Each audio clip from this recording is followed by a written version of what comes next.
ఒకనాటి ఇశ్రాయేలీయుల పండుగలు నేటి క్రైస్తవులక అన్నది ఈ వారపు మన పాఠం పిల్లరా. ఒకనాటి ఇశ్రాయేలీయుల పండుగలు నేటి క్రైస్తవులక. చక్కటి పాఠం, పండుగల మీద ఫుల్ క్లారిటీ ఇస్తుంది మీకు 66 పుస్తకాలలో ఉన్నటువంటి సబ్జెక్టు మీద. దయచేసి చక్కగా మీరు ఫాలో అవ్వండి పిల్లరా. ఒకనాటి ఇశ్రాయేలీయుల పండుగలు నేటి క్రైస్తవులక. క్వశ్చన్ మార్క్ చివరిలో పెట్టుకోండి. దేవుని పిల్లలారా, పండుగ అనగానే మనకు గుర్తుకు వచ్చేది ఏమిటి అంటే సందడి. పిల్లలు మొదలుకొని పెద్దల వరకు ఆనందం గుర్తుకు వస్తుంది. కొత్త బట్టలు,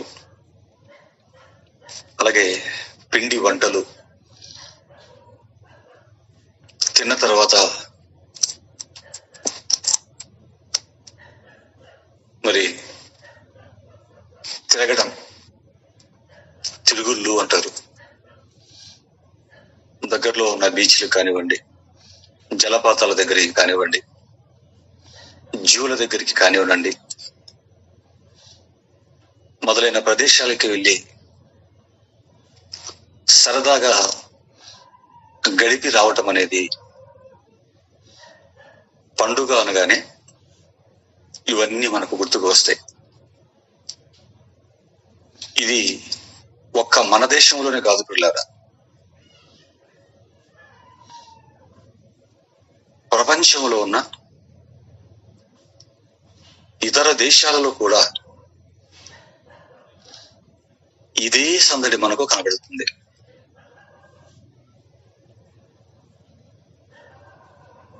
వెస్టర్న్ కంట్రీస్ లో ఉంటున్న, ఎందుకంటే ధనిక దేశాలు కదా వెస్టర్న్ కంట్రీస్ అన్ని కూడా. రిచ్ కంట్రీస్ అంటారు వెస్టర్న్ కంట్రీస్ ని. పాశ్చాత్య దేశాలు, అమెరికా, ఇంగ్లాండ్ ఇలాంటి దేశాలు. వెస్టర్న్ కంట్రీస్లలో కూడా ఇలాగే ఎంజాయ్ చేయటం మనం చూడగలం. అందరూ ఒకటే, తినటం, కొత్త బట్టలు ధరించటం, ఎంజాయ్ చేయటానికి కొన్ని ప్రదేశాలకు వెళ్ళటం. డబ్బున్న దేశాలు కాస్త కాస్ట్లీగా ఈ కార్యక్రమాలు చేస్తాయి. బ్రెజిల్ దేశం మీకు తెలుసు, కార్నివాల్ అంటాడు. ప్రజలందరూ అటు ఇటు కొన్ని లక్షల మంది ప్రజలు ఉంటే మధ్యలో కొన్ని శకటాలు వెళుతూ ఉంటాయి. ఒక్కొక్క శకటానికి కొన్ని లక్షల రూపాయలు, కోట్ల రూపాయలు ఖర్చు పెట్టి అట్టహాసంగా అలంకరించి పదుల సంఖ్యలో మనుషులను కూడా నించోబెట్టి చిత్ర విచిత్రంగా కొన్ని రోజుల పాటు బ్రెజిల్ దేశంలో కార్నివాల్ అనే దాన్ని జరుపుతారు. చాలా కాస్ట్లీ పండుగలు, డబ్బున్న దేశాలు కనుక. ఇలా పండుగలు అనగానే ఇలాంటి కార్యక్రమాలను మనుషులు జరుపుకోవటం ప్రపంచంలో ఇండియా మొదలుకొని ప్రపంచ దేశాల వరకు మనం చూడగలం. దేవుని పిల్లరా, ఎన్నో నమ్మకాలు కలిగినటువంటివి ఈ ప్రపంచంలో ఎన్నో పండుగలు చేసుకుంటూ ఉంటారు. మరి ఇదంతా చూశారేమో క్రైస్తవులు, అన్యుల్ని గమనించారేమో. క్రైస్తవులు కూడా మరి క్రిస్మస్ అను, ఈస్టర్ అని కొన్ని పండుగలు చేస్తారు. గుడ్ ఫ్రైడే, ఈస్టర్ అంటారు కదా, కొన్ని పండుగలు చేస్తుంటారు. అంతేకాదు, గుణదల మాత పండుగ అని, ఆరోగ్య మాత పండుగ అని, అటు తమిళనాడు వైపు వెళ్ళిపోతే వేలాంగిని మాత అని, మొదలైన పండుగలను కూడా చేయటం మనం చూడగలం.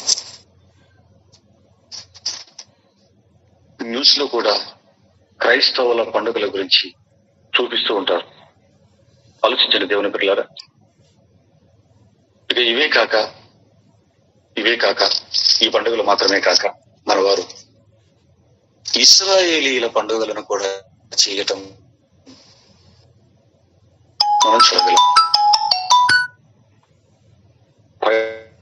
మాత్రమే కాక క్రైస్తవులు ఇశ్రాయేలీల పండుగలను కూడా చేయటం, గుడారాల పర్ణశాలల పండుగ అని, కోతకాలపు పండుగ అని, ప్రథమ ఫలముల పండుగ అని, ఈ మధ్య కాలంలో మరో కొత్త పండుగ కూడా తెర మీదకి వచ్చింది, సమాధుల పండుగ అని. ఒక 10-20 సంవత్సరాల కిందట ఈ పండుగ కనిపించలేదు అక్కడ. కానీ ఈ మధ్య కొత్తగా సమాధుల పండుగ అనేది ఒకటి క్రైస్తవ సమాజంలోకి రంగ ప్రవేశం చేయటం కూడా మనం చూడగలం. దేవుని పిల్లలారా, ఇలాంటి పండుగలు క్రైస్తవులు చేయటం మనం చూస్తున్నాం. మరి ఇవన్నీ వాక్యానుసారమైన, ఇదే మనకు ప్రాముఖ్యమైనది.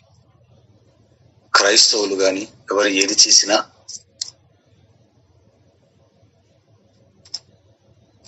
వారు చేస్తున్నది వాక్యానుసారమో కాదో చూసుకొనవలసిన బాధ్యత విశ్వాసులైన ప్రతి ఒక్కరిది. అందుకే క్రైస్తవ సమాజంలో జరుగుతున్న ఈ పండుగలను గురించి, అసలు ఇవి వాక్యానుసారమేనా, వీటిని దేవుడు చెయ్యమని చెప్పాడా అని బైబిల్లో ఉన్న లోతుల్లోనికి వెళితే మనకు మంచి రిజల్ట్ వస్తుంది. ఇవన్నీ దేవుడు క్రైస్తవులను చేయమని చెప్పాడా లేదా అని బైబిల్ లోతుల్లోకి వెళితే మంచి రిజల్ట్ మనకు వస్తుందండి. పైన చదివితే ఈ విషయాలు మనకు అర్థం కావట్లేదు. అందుకే బైబిల్ లోతుల్లోకి వెళ్ళి చూడాలి. దేవుని పిల్లలారా, హైందవులు కూడా మన హిందూ సహోదరులు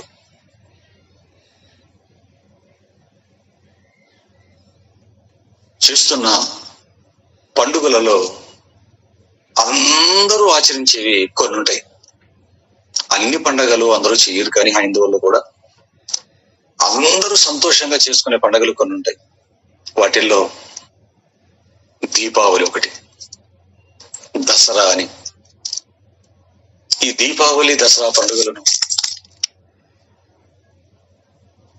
అందరూ చాలా ఉత్సాహంగా జరుపుకుంటూ ఉండటం మనం చూడగలం.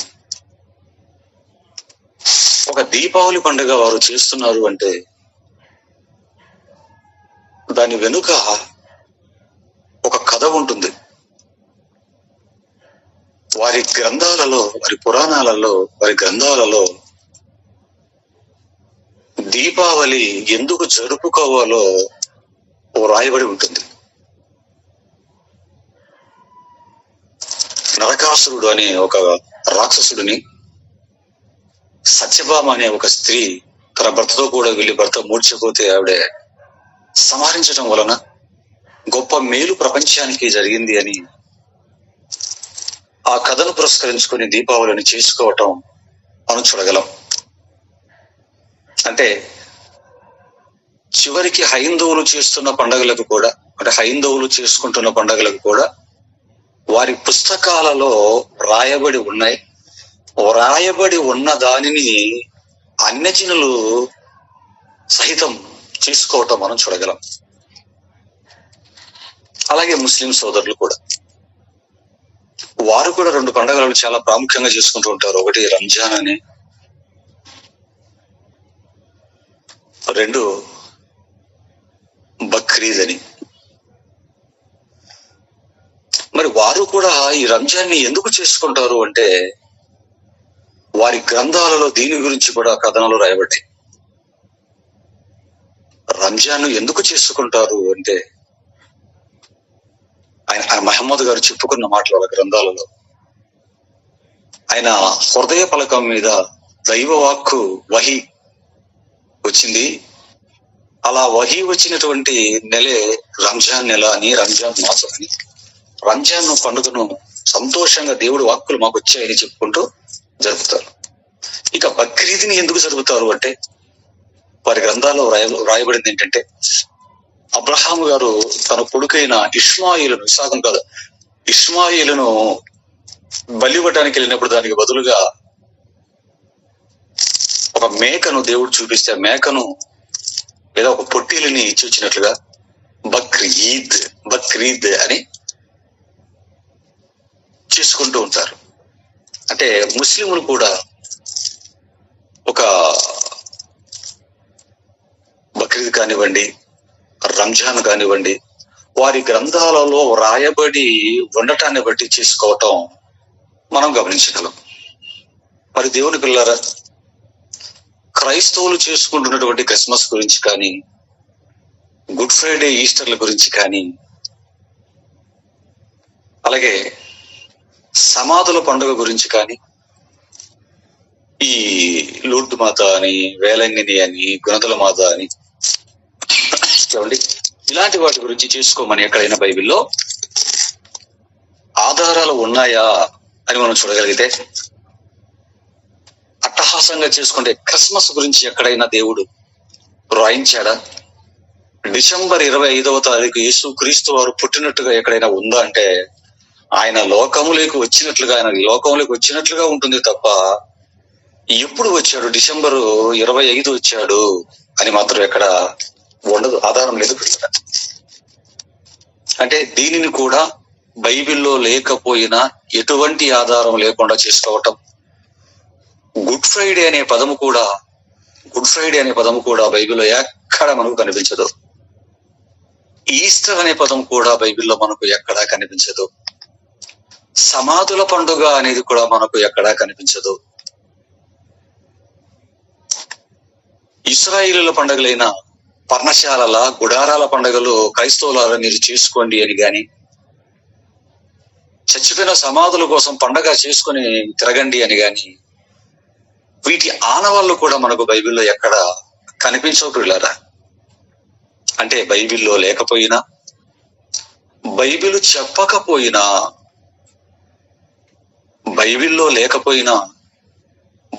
చెప్పకపోయినా కనీస హిందువులకి, ముస్లింస్ కున్నటువంటి జ్ఞానము కూడా లేకుండా గుడ్డిగా చేయటం అనేది ఒక క్రైస్తవ్యంలోనే మనకు కనబడుతుంది పిల్లరా. అంటే పండుగ చేస్తున్న క్రైస్తవులకు వాక్యాలతో పని లేదా? పండుగ చేయాలనుకుంటున్న వాడికి దేవుడి మాటలతో, బైబిల్తో సంబంధం ఏమీ లేకుండా లేదా? ఎందుకంటే ఒకనాడు ఇశ్రాయేలీయులకు దేవుడిచ్చిన పండుగలు కూడా చెయ్యాలి అని భక్తులు అనుకున్నవారు, దైవజనులు అని చెప్పుకున్నవారు, గొప్ప సేవకులు అని అనుకున్నవారు రేపుతుండటం వలన గుడారాల పండగ చెయ్యండి, పర్ణశాలల పండగ చెయ్యండి, అలాగే ప్రథమ ఫలముల పండగ చెయ్యండి అని ఈ గొప్ప దైవజనులోని సమాజంలో భక్తులుగా అనుకున్నవారు క్రైస్తవులని రేపటం వలన ఇంత భక్తులు చెబితే అంత లేనిదే చెబుతాడా? భక్తుడంటే దేవుడికి ప్రతినిధి. తన నోట నుంచి వచ్చే ప్రతి మాట సాక్షాత్తు దేవుని నోట నుంచి వచ్చిన మాటతో సమానమని గుడ్డిగా నమ్మి భక్తులను ఆచరించినటువంటి వారు ఉన్నారే తప్ప పౌలును శీలను చెప్పిన సంగతులు అలాగ ఉన్నావో లేవో అని సంఘాలు ఆ రోజు చూసుకొని పౌలైతే గొప్ప, శీలైతే గొప్ప, ఎవరు చెప్పినా ఎంత చెప్పినా బైబిల్ ఉన్నతమే చెబితేనే బైబిలులో ఎవడు చెప్పినా స్వీకరించకూడదు అన్న కనీస నేడు ఈ కారణం. మరి వీటికి ఏమైనా బేస్ ఉందా? ఇశ్రాయేలీల పండుగలు మన పాట పదేనండి. దయచేసి జాయిన్ అయిన వాళ్ళకి ఒక చిన్న విన్నపం. కరెక్ట్ గా మీరు టయానికి జాయిన్ అవుతే పాఠాన్ని ప్రారంభం నుంచి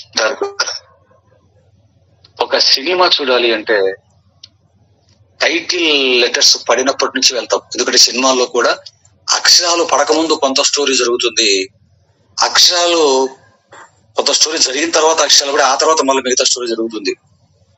దీన్ని కూడా మనం పసిగట్టి అక్షరాలు జరిగే మొదటి స్టోరీ కూడా చూడాలనే ఉద్దేశంతో పరిగెత్తుకుంటూ వెళ్తుంటారు. కొన్నిసార్లు కొంచెం సినిమా జరిగింది అనుకోండి, ఫస్ట్ సాంగ్ అయిపోయిందండి అన్నారు అనుకోండి, వెనక్కి వెళ్ళిపోతాం. ఎందుకంటే మేము ఫస్ట్ నుంచి చూడాలి, నెక్స్ట్ వీక్ అని వెళ్తాం, నెక్స్ట్ డే అయినా వస్తామని. ఈ ఆసక్తి ఆలోచన అనుకుంటున్నప్పుడు దేవుడి వాక్యం అనగానే దయచేసి 7:30 అని చెప్పి 10 గంటలకు తీసుకుంటున్నాను నేను. పిల్లరా దయచేసి విషయాన్ని మీరు గమనించండి.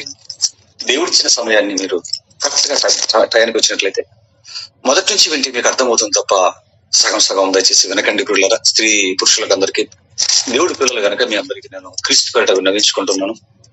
దేవుడి పిల్లలారా, మరి ఇశ్రాయేలు పండుగలని క్రైస్తవులు ఆచరించమని దేవుడు చెప్పినట్లయితే బేస్ ఏదైనా ఉందా అని వాక్యపు లోతుల్లోనికి వెళ్ళి ఈ రోజు మనం ఆలోచిద్దాం. ఈజీగానే ఉంటది లెసన్. బ్రదర్ ఏదేదో కలపెడతాడు అనుకోకండి. ఈ లెసన్ అయిపోయిన తర్వాత ఏ పండుగ గురించి మీకు చెప్పినా వేళ్ల మీద మీరు దాన్ని పీకేసి అపకర పడేయగలరు. ఆలోచిద్దాం పిల్లరా.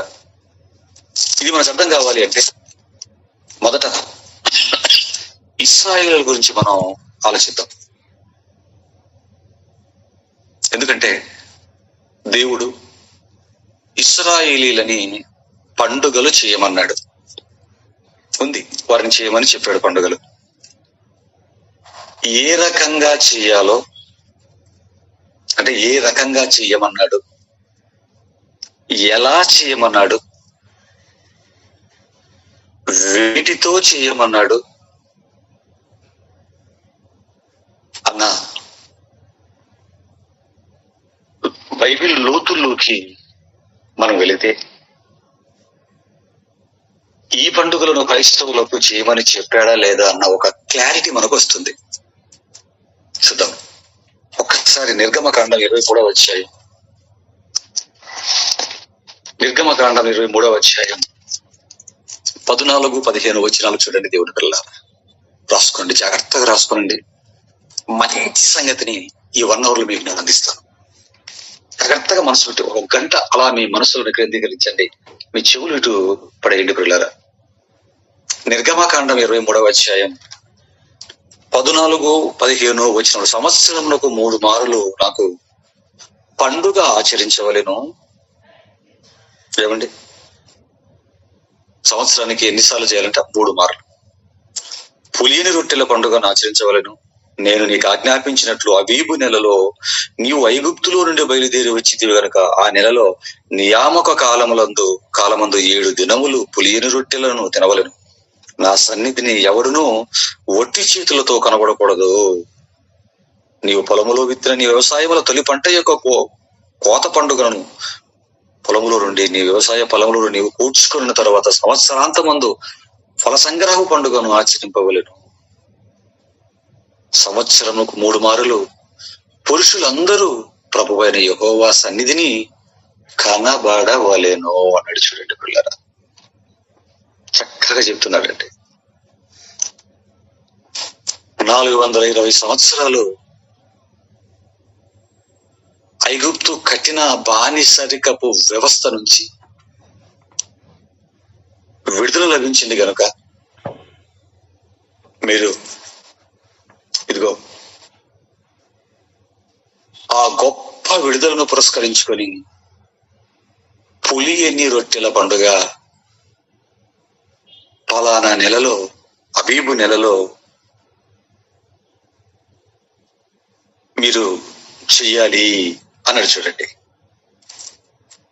ఏమండి, పులియని రొట్టెల పండుగ చేయమంటున్నాడు. అంటే ఇశ్రాయేలీయులు చేస్తున్నటువంటి ఈ పండుగకి బైబిల్లో ఆధారం ఉంది అని మనకు అర్థమవుతుంది. హిందువులు చేస్తున్న పండుగలకి వారి గ్రంథాలలో, పురాణాలలో ఆధారాలు ఉన్నాయి, వారికి సంబంధించినవి. ముస్లిం సోదరులు చేస్తున్న పండుగలకు వారి గ్రంథాలలో ఉన్నాయి, వాటి ప్రకారం చెప్తున్నారు. మరి క్రైస్తవుల పండుగలకు ఏవైనా గ్రంథాధారాలు ఉన్నాయి అంటే లేవని మనకు తెలిసింది. క్రిస్మస్ అయినా, ఈస్టర్ అయినా, గుడ్ ఫ్రైడే అయినా, సమాధుల పండుగ అయినది. ఇక్కడ ఇశ్రాయేలీయులు చేస్తున్నటువంటి పండుగలకు బైబిల్ ఆధారము, లేఖన ఆధారము ఉందా లేదా అంటే 100% ఉందండి. అదే చెబుతున్నాడు ఇక్కడ. అంటే పులియని రొట్టెల పండుగ మీరు చెయ్యండర్రా అని దేవుడే చెబుతున్నాడు. అంటే ఇశ్రాయేలీయులు చేస్తున్న పండుగలకు పక్క బైబిల్ ఆధారాలు ఉన్నాయి. మరి క్రైస్తవులు చేస్తున్న పండుగలకు ఏదైనా ఆధారం బైబిల్లో ఉందా అంటే ఒక్క ఆధారం కూడా ఈరోజు క్రైస్తవులు చేస్తున్న పండుగలకు బైబిల్లో మనకు కనిపించదు పిల్లారా. ఇక పులియని రొట్టెల పండుగ ఎలా చేయాలో కూడా దేవుడు వారికి చెప్పాడు.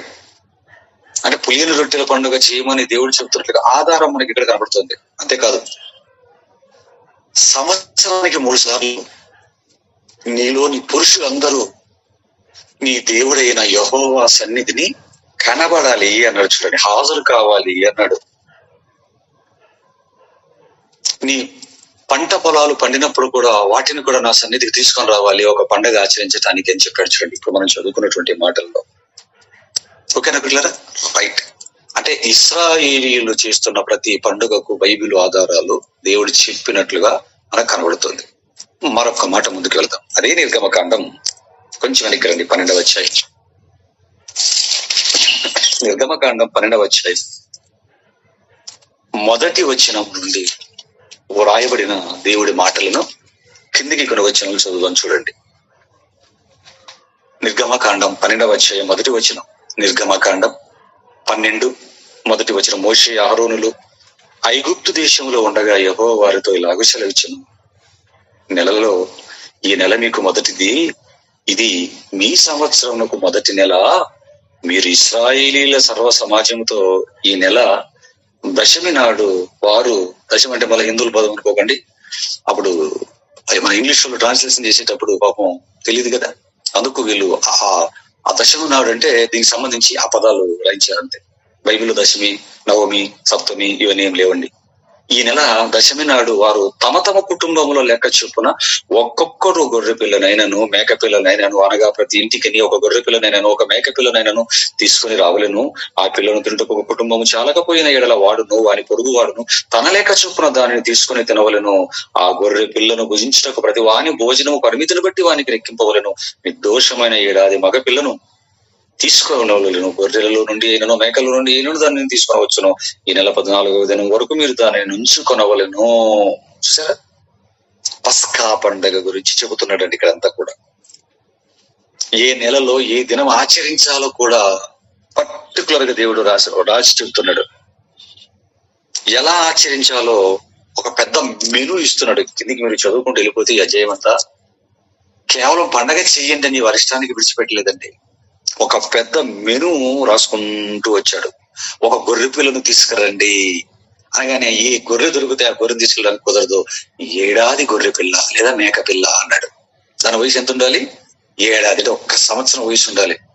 1.5 సంవత్సరం ముందు తెచ్చావనుకో, నేను తీసుకుని ఎలేసేస్తారు. ఇశ్రాయేల్ కొత్తలలోంచి పొర పక్కనిస్తారు. ఒక 2 ఏళ్ళు ఆ గొర్రె పిల్లని తెచ్చామనుకో, ఇటు ఒక మంచి దేవుడు చెప్పి తెచ్చి తీసేయండి వీడిని, సమాజం నుంచి కొట్టేయండి వీడికి, ఎంత వీడికి కంటకావరం అనిస్తారు. పాటిస్తారు వాళ్ళు. పాటించమని చెప్పాడు దేవుడు. ఏడాది గొర్రె పిల్ల పండగను చేయమని చెప్పిన దేవుడు ఆ పండుగను ఎలా ఆచరించాలో ఒక పెద్ద మెను ఇస్తూ, ఏడాది గొర్రె పిల్ల గాని, ఏడాది మేక పిల్ల గాని కావాలి, దాన్ని మీరు వధించాలి. వధించిన తర్వాత తినడానికి ఆ మేక పిల్లను నీ కుటుంబం సరిపోకుండా మిగిలిందనుకో, వేరే వాడిని పిలిపించు, పక్కవాన్ని కూడా కలుపుకొని దాన్ని తిని మార్నింగ్ వరకు దానిలో ఏది కూడా మిగలకూడదు. ఒకవేళ ఏదైనా నువ్వు మిగిలించుకున్నాడు దాన్ని తినకూడదు, దాన్ని పడవేయాలి అని చక్కగా ఎన్నో మాటలతో చెబుతూ పోతుంటాడు. పిల్లరా, ప్రపంచంలో ఏ పండగకైనా కూడా అండి చేసుకున్న వంటలు ఆ సేమ్ కమ్యూనిటీలో ఉన్న వారిని, నువ్వు పండుగ చేయకు, నేను చేస్తున్నా, మా ఇంటికి వచ్చి నువ్వు తిను, మీరు ఇట్లండి సగం మంది మీరు అట్టుకోండి అని ఎవరైనా ఇలా చేసుకుంటారా? ఎవరి కొత్త బట్టలు వాళ్ళు, ఎవరి తిండి వాళ్ళది, ఎవరి సందడి వాళ్ళది పిల్లరా. కానీ దేవుడు మాత్రం అలా చేయడానికి లేదు. అందరిలాగా ఏడాది గొర్రె పిల్లలు తీసుకుని రావాలి మీరు, ఇదిగో ఇలా చేయాలి, ఇలా చేయాలి, దాన్ని ఇలాగ మీరు దాన్ని వధించి దాని మాంసాన్ని మీరు ఇలా తినాలి. ఎందుకు తినాలి అని చెప్పాడు కదండి. మరి దాన్ని ఎలా సిద్ధపరచాలో కూడా మీరు కిందికి 7-8 వచనాలకు వచ్చినట్లయితే ఇంకా చెప్తున్నాడు చూడండి. 12:7 ఈ నెల 14వ దినమందు వరకు 14వ దినం వరకు మీరు దానిని ఉంచుకొనవలెను. తర్వాత ఇశ్రాయేలీయుల సమాజపు వారందరూ తమ తమ కూటములలో సాయంకాలమందు దానిని చంపి దాని రక్తము కొంచెము తీసి తాము దాని తిని ఇండ్ల ద్వారా బొందకు 2 నిలువు కమ్ముల మీదను పై కమ్మి మీదను చల్లి ఆ రాత్రియే వారు అగ్ని చేత కాల్చబడిన ఆ మాంసమును పొంగని రొట్టెలను తినవలెను. చేదు కూరలతో దాన్ని తినవలెను. దాని తలను, దాని కాళ్ళను, దాని అంతరంలో అగ్నితో కాల్చి దాన్ని తినవలెను. ఎన్ని ఏమని పండగ చేయమని చెప్పాడు. ప్లస్ పండగ చేయమని చెప్పినటువంటి దేవుడు, ఇశ్రాయేలీయులకి పండగ చేయమని చెప్పినటువంటి దేవుడు అండి, పండగ చేయండి రా మీ ఇష్టం వచ్చినట్లని చెప్పలేదండి. ఆ పండుగను ఎలా చేయాలో కూడా చెబుతున్నాడు. ఆ వధించినటువంటి ఏడాది గొర్రె పిల్లను కానీ, మేక పిల్లను కానీ దాన్ని ఎలా సిద్ధపరచాలి అంటే, మేక పిల్ల దొరికేసింది, మంచి లేత గొర్రెపిల్ల దొరికేసిందని దానికి బాగా ఉప్పు కారం దట్టించి నూనెలో వేపుకొని మసాలా దట్టించి లెగ్ పీస్లని లేకపోతే బుక్క పీస్లని ఏదో చేసుకొని తిందాము అనుకున్నావో అయిపోతావు. ఎలా చేయాలి దాన్ని? నూనెలో వేపడానికి లేదు, కాల్చి తినవలెను అన్నాడు. చూడండి దాన్ని ఎలా ఆచరించాలన్నాడు, కాల్చి తినాలి. ఏమిటి కాల్చి తింటే టేస్ట్ ఉంటుందండి, పొగ వాసన రాదా? నిప్పుల మీద కలిసి కొంచెం కొబ్బరి వాసన లాంటి కొట్టదా? అలాగే ఎలాగా మళ్ళీ దానికి మసాలా వేయడానికి లేదు, ఉప్పు కారం దట్టించడానికి లేదు, కాల్చి తినాలి. కాస్త ఉప్పు కారం దట్టించుకుంటారంటే నేను వెళ్ళిపోయేస్తారు పక్కకి, తోసిన పక్కకి విని అంటారు. సమాజంలో లేకుండా కొట్టి వేయబడతాడు. ఆలోచించిన దేవుని పిల్లరా, అలాగా చెబుతున్నాడు. ఇంకా ఇంకా ఇంకా మనం ముందుకు అంటే పండగ అనగానే మన స్వీట్లు పంచుకుంటాం, నోటికి రుచికరమైనవి తింటాం. ఇశ్రాయేలీయులకు పండగ అనగానే స్వీట్లు చేసుకోవడాలు, లడ్డూలు చేసుకోవటాలు, నువ్వుల ఉంటలు, అరిసెలు పర్మిషన్ లేదు పిల్లరా. గొర్రె పిల్లలు మేక పిల్లలు తేవాలి, దానిని వధించిన తర్వాత కాల్చి ఆ కాల్చిన ఉప్పుల మీద ఆ కాల్చిన దానిని మీరు తినాలి. అది కూడా మిగలకుండా ఎక్కువగా ఉన్నట్లయితే వేరేవని పరాయవని తెచ్చుకొని అందరు కలిసి దాన్ని తినాలి. అంటే ఇంకా కింద అంటున్నాడు, చేదు కూరలతో దాన్ని తినాలి అన్నాడు. చూడండి, పండగలకు స్వీట్లు తింటారు అందరు ప్రపంచం వ్యాప్తంగా. పండగలకు ఇక్కడ దేవుడు ఏం చెప్తున్నాడు, చేదు కూరలతో మీరు దాన్ని తినాలి. చేదు కూరలతో. చూసారా పిల్లలు? ఎందుకంటే మీరు పండగ అంతా గ్రాండ్ గా చేసుకుంటూ చేదు కూరలతో తినండ్రా అని మీరు తింటూ మీ పిల్లలు కూడా ప్లేట్లలోనో కూర గిన్నెల్లోనో వేసుకొని తినిపిస్తున్నారు అనుకోండి. అప్పుడు వాడు అడుగుతాడు, డాడీ ఈరోజు పండగ కదా డాడీ, సరదాగా ఉండే కాలం కదా డాడీ, ఇది డాడీ చేదు కూరలు పెడుతున్నావు, తినలేక చచ్చిపోతున్నావు డాడీ, చేదెందుకు తినాలి డాడీ, స్వీట్ వదిలేసి వాడు అడుగుతాడు. వాడు అడుగుతుంది ఖచ్చితంగా పిల్లవాడు. అప్పుడు నీవు నోరు విప్పి చెప్పాలి. ఎందుకంటే మిమ్మల్ని ఈ పండగ ఆచరించమని చెప్పిన రోజుకి, వారికి చెప్పిన రోజుకి ఒక పెద్ద ఉపద్రవం నుంచి వారు కాపాడబడ్డారు. ఒక గొప్ప మేలు వారికి దేవుడు చేశాడు. ఏంటి ఆ మేలు అని మనం ఆలోచిస్తుంటే, ఏంటి ఆ మేలు అని మనం ఆలోచిస్తే పిల్లరా, ఐగుప్తు ప్రథమ ఫలాన్ని, ఐగుప్తీయుల ప్రథమ సంతతిని చంపటానికి సంహారపు దూతను ఈజిప్టు దేశంలోకి పంపబోతున్నాడు రాత్రి. వస్తున్నటువంటి ఆ సంహారపు దూత పన భేదం లేకుండా వేసుకుంటూ వెళ్ళిపోతుంది. ఇప్పుడు అది ఐగుప్తీయులకు మాత్రమే సంభవించాలి. ఇశ్రాయేలీయులు తప్పించబడాలంటే ఏం చేయాలి? ఆ మేక పిల్లను, గొర్రె పిల్లను చంపి దాని రక్తము తీసుకొని అడ్డుగడిల మీద పైకి కిందికి ఇలాగ మీరు రాసుకుంటే ఆ రక్తాన్ని చూసి సంహారపు దూత దాటి వెళ్ళిపోతుంది, అందులో ఉన్న ప్రథమ కుమారుణ్ణి చంపకుండా. ఏ ఇంటికైతే అది లేదో ఆ ఇంటిలో ఉన్నటువంటి ప్రథమ సంతానాన్ని చంపుతుంది. ఈ విషయం ఇశ్రాయేలీయులకు మోషే అహరోనులు చెప్పారు, ఐగుప్తీయులకు తెలియదు. వారు తెలియదు, తిని నిద్రపోతున్నారు. వీరేమో దీన్ని ఇలాగ చంపేసి ఆ రక్తపు అలాగా రాసుకొని చక్కగా దాన్ని తినే పనిలో ఉండాలంటే ఈ లోపు సంహారపు దూత రావటం, ఒకే రాత్రిలో ఐగుప్తులో ఉన్నటువంటి ఎన్ని వేల మంది అయితే ఉన్నారో ప్రతి వాడి ప్రథమ ఫలాలను, ప్రథమ బిడ్డలని ఆడ మగ తేడా లేకుండా లేపేసిందండి. కేవలం బిడ్డల్ని కాదు పిల్లల, జంతువులు పశువుల్లో కూడా పుట్టినటువంటి ప్రథమ సంతతిని తుడిచిపెట్టేసింది సంహారపు దూత. దేవుని పిల్లలారా, మన వీధిలో ఒక్క కొడుకే, ఒక కుటుంబంలో ఎవరైనా కొడుకు చనిపోయాడు అనుకోండి, ఎంత దుఃఖం. మన కళ్ళ ముందు వారు కింద పడి దొర్లి ఏడుస్తూ ఉంటే, వారు అలా ఏడుస్తున్నప్పుడు చూస్తున్నప్పుడు మనకి ఎలా ఉంటుందండి? చూసేవారు, అయ్యో ఉన్న ఒక్కగానొక్క కొడుకు పోయాడే, లేకపోతే ఇంటికి పెద్ద కొడుకు చచ్చిపోయాడని వీధి అంతా ఎంత బాధపడతాం, ఎవరన్నా బిడ్డలు పోయారని.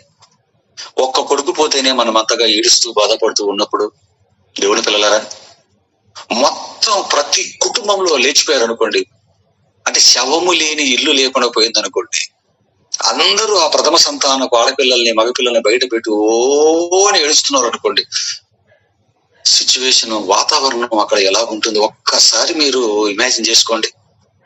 అంత పెద్ద గొల్లు పుట్టిందండి ఐగుప్తు దేశంలో. అంత గొల్లు ఐగుప్తు దేశము పుట్టి బుద్ధిరిగిన తర్వాత ఎప్పుడు జరగనంత దుఃఖము జరిగిందండి పిల్లరా. అంత మహాపెను ఉత్పాతం, అంత మహా దుఃఖములో నుంచి దేవుడు ఇటు పక్క ఇశ్రాయేలీయులను కాపాడాడండి. వారలాగా గొల్లు పడుతున్నారు, వీళ్ళేమో ఇక్కడ పండగ ఆచరించుకుంటున్నారు పిల్లలు, చూసారా? అందుకే వాడు అడుగుతాడు, చేదు కూరలతో తినమోను, చేదు కూరలతో పెట్టు. ఆ చేదు కూరను వాడు పెడుతున్నప్పుడు పండగ అని చెప్తున్నావు, పెద్ద పండగ అంటున్నావు, మరలా వాడికి చేదు కూర పెట్టేసరికి వాడు అడుగుతాడు, ఇప్పుడు ఖచ్చితంగా నేను అప్పుడు ఇదిగో ఇదంతా వాడికి చెప్పాలి. వాడికి మైండ్ కు బాగా ఎక్కేటట్టుగా మీరు చెప్పాలి. వాడు పెరిగిన తర్వాత వాడు తండ్రి అవుతాడు, వారు కూడా వారి తర్వాత తరాలి వారికి ఇదిగో ఈ పస్కా పండుగను ఆచరించేటప్పుడు, చేదు కూరలు తినేటప్పుడు, దాన్ని మిగలకుండా తినేటప్పుడు, కాల్చి మాత్రమే తినేటప్పుడు, ఏమండి ఇవన్నీ కూడా చేస్తున్నప్పుడు వారి పిల్లలు వారిని అడిగితే వారు కూడా ఇలా తరతరాలు చెప్పుకుంటూ వెళ్ళాలి. దేవుడు మీకు చేసినటువంటి ఆ గొప్ప మేలు తరతరాలకి అందాలి. దాన్ని బట్టి ప్రజలు దేవుని పట్ల భయభక్తులు కలిగి, కృతజ్ఞత కలిగి, ఈ రోజు పట్టెడన్నం మేము తింటున్నాము అంటే, ఒక రొట్టె ముక్క మా కడుపులోకి వెళుతుంది అంటే, ఇదిగో మేము కట్టని ఇళ్లలో, మేము మరి ఏర్పరచుకునే భూములలో మేము ఉంటున్నాము అంటే కారణం ఆ రోజు తండ్రి అయిన దేవుడు ప్రసాదించినటువంటి ఆ దయ వలన, ఆయన ఇచ్చినటువంటి కృప, బ్రతికించిన కృప వలన ఈ రోజు మేము ఉంటున్నాము అన్నటువంటి కృతజ్ఞత వారికి దేవుడి పట్ల కలగాలన్న ఉద్దేశంతో పండగను చేయమని చెప్పిన దేవుడు ఆ పండగను ఎలా చేయాలో కూడా చెప్పాడు. చూడండి దేవుని పిల్లలు, తినమంటున్నాడు. ఇంకా 9-10 వచనాలు కూడా మీరు చూడగలిగితే, 9-10 వచనాలు 12 నిర్గమకాండం 9-10 వచనాలలో చూడగలిగితే, దాని తలను, దాని కాళ్ళను, దాని అంతరములను అగ్నితో కాల్చి తినవలెను, దానిలో ఉడికి ఉడకనిదేదైనా నీళ్ళతో వండబడినదైనాను తిననీయకూడదు, ఉదయకాలం వరకు దానిలోని దేది మిగలకూడదు, ఉదయకాలం వరకు దానిలో మిగిలినది అగ్నితో కాల్చివేయవలెను అన్నాడు. చూసారా? ఉదయకాలం వరకు ఏది మిగలకూడదు. అంతకంటే ముందు మరొక రూల్ వచ్చింది, నీళ్లలో దాన్ని ఉడకబెట్టుకొని తినకూడదు. మాంసం అనగానే నీళ్ళలో ఉడకబెట్టుకొని తింటాం, చూసారా? అంటే నీటిలో దానిని ఉడకబెట్టకూడదు, ఉదయం వరకు వండకూడదు, మిగలకుండా తినాలి. ఒకవేళ మిగిలితే అలాగా పడేయకూడదు, దాన్ని అగ్ని చేత కాల్చి వేయాలి. చూసారా? పండగను ఆచరించమని చెప్పిన దేవుడు దాన్ని ఎలా వండాలో, వీటితో వండాలో, ఏమండి ఎలా చేసుకొని తినాలో చెబుతున్నాడు. పిల్లరా, టీవీ ఛానల్లో కూడా మా ఊరు వంట, మీ ఊరు వంట అని కొన్ని వంటల ప్రోగ్రామ్స్ చూపిస్తుంటారు. వంటల ప్రోగ్రామ్ ఉంటారు కదండి, వంటల ప్రోగ్రామ్ గురించి ఎపిసోడ్ చూపిస్తుంటారు. వంటల గురించి, ఈ కూర ఇలా చేయాలి, ఆ కూర అలా చేయాలని. ఏమండి ఆ ప్రోగ్రామ్ లో మనం చూస్తున్నప్పుడు వంట ఎలా చేయాలి అనేది చూపిస్తాడు తప్ప చేసిన ఈ వంటని ఎలా తినాలో చెబుతాడు వాడు. ఇలా తినాలి అని నేర్పిస్తాడు వాడు. వంట వండడం నేర్పిస్తాడు. వంటల పుస్తకాలు కూడా కొన్ని ఉంటాయి. అలాగే వంటల పుస్తకాలు ఆడవాళ్ళు తెచ్చుకొని అందులో చదువుకొని చేస్తుంటారు. వంటల పుస్తకంలో కూడా వంట ఎలా చేయాలో రాస్తాడే తప్ప వండిన ఈ వంటని ఎలా తినాలో చెబుతాడా? చేపలైతే ఇలా తినండి, చికెన్ అయితే ఇలా తినండి, పప్పు అయితే ఇలా తినండి, బంగాళదుంప అయితే ఇలా తినండి, ఎక్కడ చెప్పడు, ఎవ్వడు చెప్పడు. కానీ దేవుడు చెప్తున్నాడు పిల్లలు వంట ఎలా వండాలో. ఎంత స్ట్రిక్ట్ రూల్స్ నేర్చుకుంటే పండగలు అనగానే పరిగెట్టి చంకలు గుద్దుకొని చేయటం కాదు వారు. ఎలా వండాలో చెబుతున్నాడు. ఇక ఎలా తినాలో కూడా చెబుతున్నాడు. ఎలా తినాలి? 11వ వచనం, మీరు దానిని తినవలసిన విధమేదనగా మీ నడుము కట్టుకొని. ఎంత విచిత్రంగా ఉంది చూడండి. మీ నడుము కట్టుకొని, మీ చెప్పులు తొడుగుకొని, మీ కర్రలు చేత పట్టుకొని త్వరపడుచూ దాన్ని తినవలను, అది యెహోవాకు పస్కా బలి అన్నాడు. చూడండి ఏమండి, ఆశ్చర్యంగా లేదండి? చదువుతున్నప్పుడు మామూలుగా చదువుకుంటూ వెళ్ళిపోయిందమ్మా. కానీ విషయాన్ని జాగ్రత్తగా నిలవబడి మనం ఆలోచించగలిగితే పిల్లరా ఎలా తినాలో కూడా చెబుతున్నాడు. ఎలా తినాలి? కాళ్ళకు నీ చెప్పులు వేసుకో, నడుము కట్టుకో, కర్ర చేతిలో పట్టుకో, ఏదో యుద్ధానికి పోతున్నట్లుగా చెప్పులు వేసుకొని నడుములు కట్టుకొని కర్ర చేత పట్టుకొని తిను అన్నాడా? త్వరపడి తినాలి అన్నాడు. త్వరపడి తినాలి. ఓ పక్క చేదుకూరతో తినమన్నాడు. ఆ తర్వాత ఏదో గెటప్ వేయాలి. ఇది కాళ్ళకు చెప్పులు, నడుముకు కట్టుకోవాలి, చేతితో కర్ర పట్టుకొని త్వరపడుతూ పటపట తినాలి. మళ్ళా అడుగుతాడు నీ కొడుకు, మరలా అడుగుతాడు ఈ పిల్లలు, ఎందుకు డాడీ తినేటప్పుడు ఎక్కడైనా ఇలాంటి తినడం చూసారా? ఎలా తినాలో చెప్పిన వాళ్ళు చూసారా? ప్రపంచంలో ఎవడు చెప్పడో దేవుడు చెప్పాడండి. ఇలా తినండి మీరు త్వరపడుతూ అని చెప్పాడు దేవుడు. అలా తింటున్నప్పుడు పిల్లలు అడుగుతారు, ఇది డాడీ చెప్పులు వేసుకొని కర్ర పట్టుకొని ఎప్పుడు ఏ పండుగ ఇలాగ చేయలేదు, ఈ పండుగ ఇది ఇలా చేస్తున్నారు? మళ్ళీ అడుగుతాడు కూడా. అప్పుడు మరలా నువ్వు చెప్పాలి. ఐగుప్తును విడిచి వెళ్ళిపోవటానికి త్వరపడుతూ దేవుడు ఆ రోజు మమ్మల్ని రెడీ సిద్ధం చేశాడు నాయన. దాన్ని పురస్కరించుకొని ఇదిగో ఈ పండగను పెట్టాడు. అంటే పిల్లరా మనకి ఏమర్థమవుతుందంటే ఇశ్రాయేలీయులు చేస్తున్నటువంటి ప్రతి పండగ వెనక ఒక గాథ కనబడుతుంది. ఒక గాథ కనబడుతుంది పిల్లరా. ఈ పస్కాను చేయమన్నాడంటే దాని వెనకాల ఒక గాథ. కోతకాలపు ప్రథమ ఫలముల పంటగా ఒకటి తీసుకుంటామంటే దాని వెనకాల ఒక గాథ. సంవత్సరానికి 3 సార్లు మీ పురుషులందరూ నా సన్నిధిలో కనబడాలి అన్నాడంటే దాని వెనక కూడా ఒక గాథ. ఒక దేవుని లోతైన ఆలోచన ఉంటుంది దేవుని పిల్లల. ఆలోచించండి. ఇక ఇవే కాకుండా ఇశ్రాయేలీయులకు దేవుడిచ్చినటువంటి పండుగలు కూడా మరికొన్ని మనకు కనబడతాయి. బైబిల్ అలా చూసుకుంటూ వెళ్ళిపోయినప్పుడు విశ్రాంతి దినం అంటాడు, మహావిశ్రాంతి దినం అంటాడు. ఇవన్నీ కూడా మనకు చెబుతుంటాడు. దేవుని పిల్లలారా మీరు ఆలోచించండి. మరి క్రైస్తవులైన వారు ఈ రోజు పండుగలు చేస్తున్నారు కదా, దేనిని బేస్ చేసుకుని వారు క్రైస్తవులు పండుగలు చేస్తున్నారు? ఒకనాడు ఇశ్రాయేలీయులకు పండుగలు ఇచ్చినటువంటి దేవుడు ఆ పండుగలు వారి ఇష్టానుసారంగా చేయకుండా ఎలా చేయాలో క్లియర్గా చెప్తున్నాడు. ఏమండి, అంటే దేవుడు పండుగ ఇచ్చాడు అంటే, చెయ్యమని చెప్పాడు అంటే ఎంత ఖచ్చితంగా చెబుతాడు. పిన్ టు పిన్ చెబుతాడు దేవుడు. ఎలా వండాలో చెబుతున్నాడు, ఎలా తినాలో చెబుతున్నాడు, ఏ గెటప్ లో ఉండాలో చెబుతున్నాడు. ఇది పస్కా బలి అంటున్నాడు. ఈ విధానంలో ప్రపంచంలో ఎవ్వడు కూడా పండగ చేసినడండి. ఏమండి, కానీ దేవుడు మాత్రమే ఇశ్రాయేలీయులకు చేయమని చెప్పాడు. ఇది పండగ వెనకాల ఉన్నటువంటి తెర వెనక ఉన్నటువంటి గాథలు ఇవన్నీ కూడా. ఒక పెద్ద ఇన్సిడెంట్ జరిగిన తర్వాత ఇలా చేయమని దేవుడు చెప్తాడు. ఆలోచించండి. పస్కాను చేయమన్నాడంటే ఇశ్రాయేలు సంహారపు దూత దాటిపోవడం వల్ల చేయమని చెప్పాడు. అలాగే మరొక మంచి మాట చూడండి. 23 నిర్గమకాండం 23:33 కూడా ఒక మంచి మాట ఉంది. నిర్గమకాండం 23వ అధ్యాయం, నిర్గమకాండం 23వ అధ్యాయం 33వ వచనాన్ని కూడా చూడండి. ఏమండి, పర్ణశాలల పండుగ గురించి చెప్తారు. చూడండి ఇక్కడ కూడా నిర్గమకాండం 23వ అధ్యాయం 18వ వచనం చూడండి. 18 నుంచి కిందికి చదివినట్లయితే ఏమండి, అక్కడ నా బలుల రక్తమును పులిసిన ద్రవ్యముతో అర్పింపకూడదు అని ఆ బలుల గురించి కూడా అలా చెబుతూ, ఏమండి, పర్ణశాల పండుగను గురించి కూడా మరలా చెప్తాడు ఇదే అధ్యాయంలో. ఓకేనా పిల్లరా? 14వ వచనం చదివాం. 14, 15, 16, 17 ఈ వచనాలన్నీ చదువుతుంటే కూడా ఇక్కడ కూడా అండి పులియని రొట్టెల పండుగ గురించినటువంటి విషయాలు ఎన్నో చెప్తారు. ఎందుకంటే ఎవరి ఇండ్లలో వారు చేసుకోవడానికి లేదు పండుగ, ఎవరి ఇళ్లలో వాళ్ళు పండుగ చేసుకోవడానికి లేదంటాడు. మీరందరూ కూడా సమాజముగా కూడాలి అన్నాడు. చూడండి, లేవి కాండం తీయండి. నిర్గమకాండం కాదు, ఒకసారి లేవి కాండం.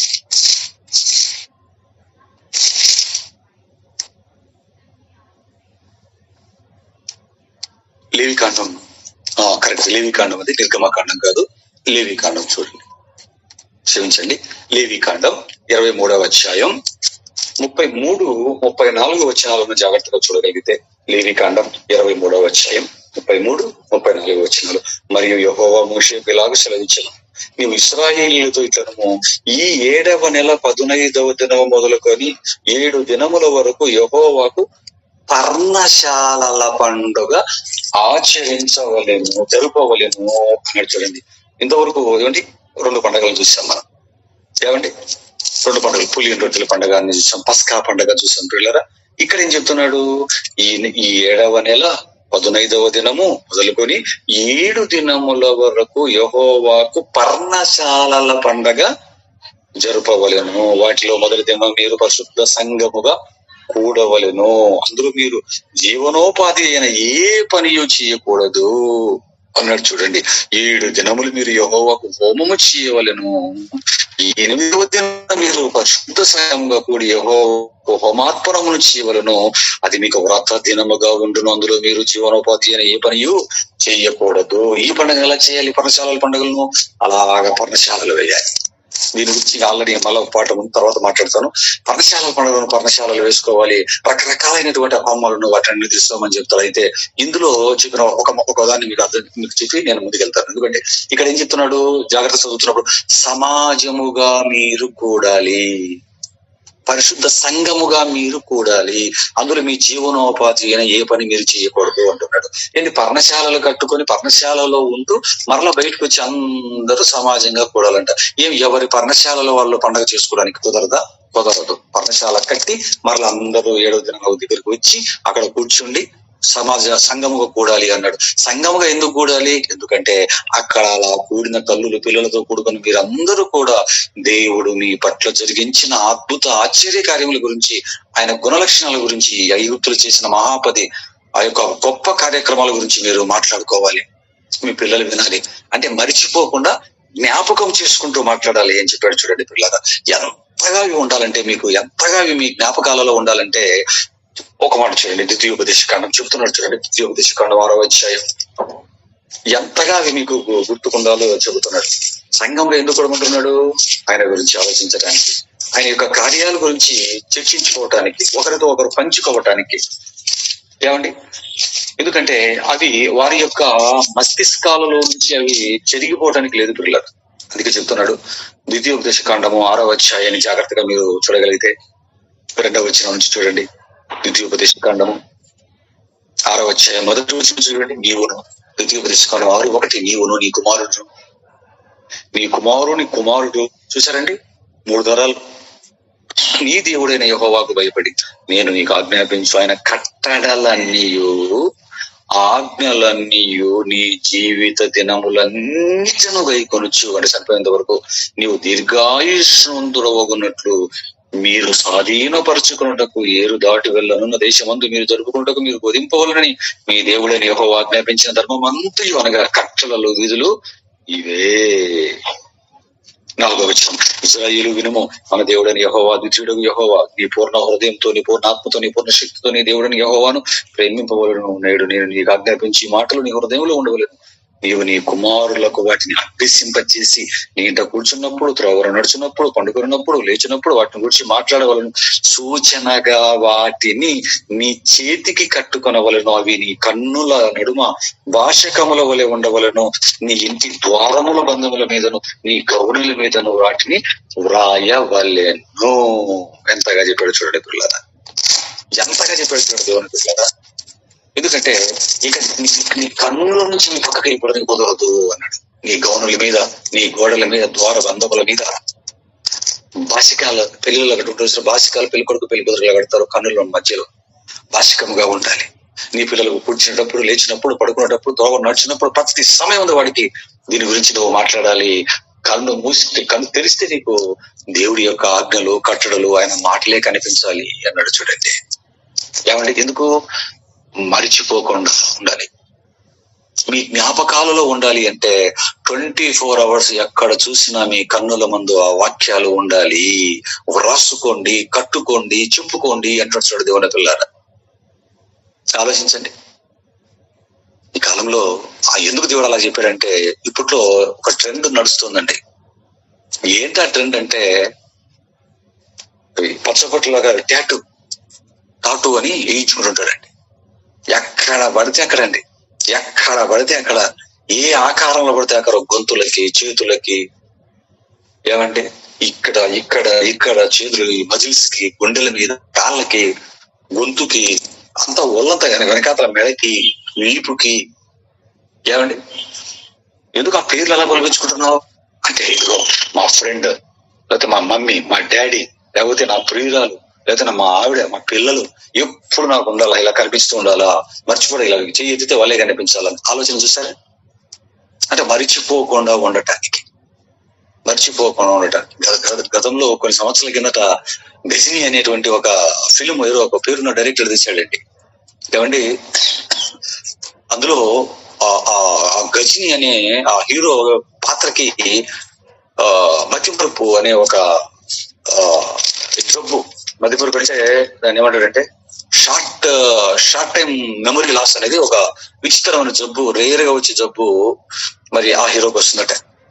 అతనేం చేస్తాడంటే ఎవరెవరిని చంపాలో, ఎవరెవరి పేర్లు, వాళ్ళ ఫోన్ నెంబర్లు అన్ని గుండు మొదలుకొని మొత్తం ఒళ్ళంతా తగ్గించుకొని తిరగడం, ఆ కెమెరా ఏదో పట్టుకొని కనిపించిన వాళ్ళలో ఫోటో తీసుకోవడం, అవన్నీ కోటు చెవులు పెట్టుకోవడం. ఆ తర్వాత ఒక్కొక్కరు కనిపించి నేను సార్ మీకు తెలిసిన కానీ ఆ ఫోటో నువ్వే నా ఫ్రెండ్ లో ఉన్నాను అని గుర్తుపట్టడం. ఎందుకంటే షార్ట్ టైం మెమరీ లాస్ అంటే ఇలా చూస్తాడు, అలా మర్చిపోతుంటాడు. మరి ఎలాగా గుర్తుపెట్టుకోవాలంటే ఎవరు తనవారు, ఎవరు పరాయవారు చూసారా? ఒంటి మీద అంతా రాసుకొని తిరుగుతున్నాడండి. అది చూడగానే మనం కొంచెం కామెడీగా నవ్వుకున్నారు మనుషులు.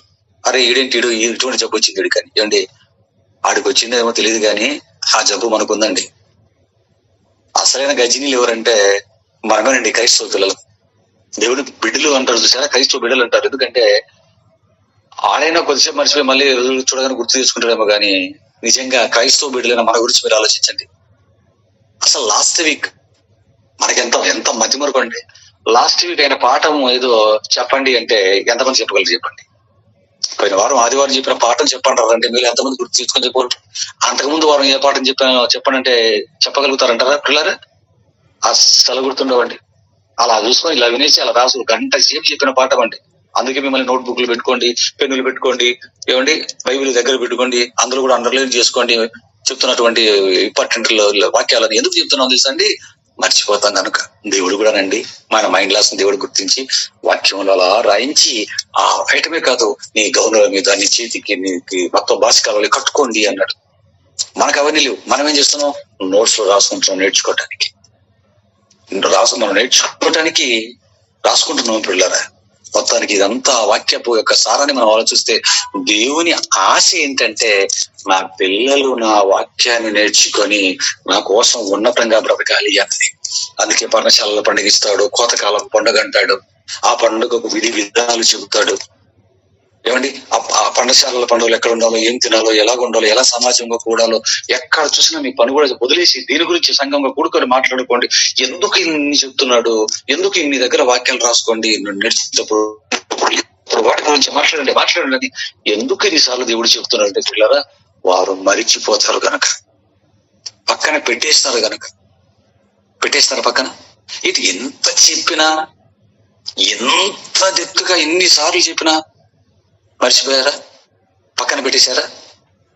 మహానుభావులు ఎలా మారిపోయారంటే ఒక్కసారి న్యాయాధిపతులు 2వ అధ్యాయం 10వ వచనం చూడండి. ఎంత చెప్పినా కూడా మనిషి ఎలాంటి వాడు చూడండి పిల్లరా.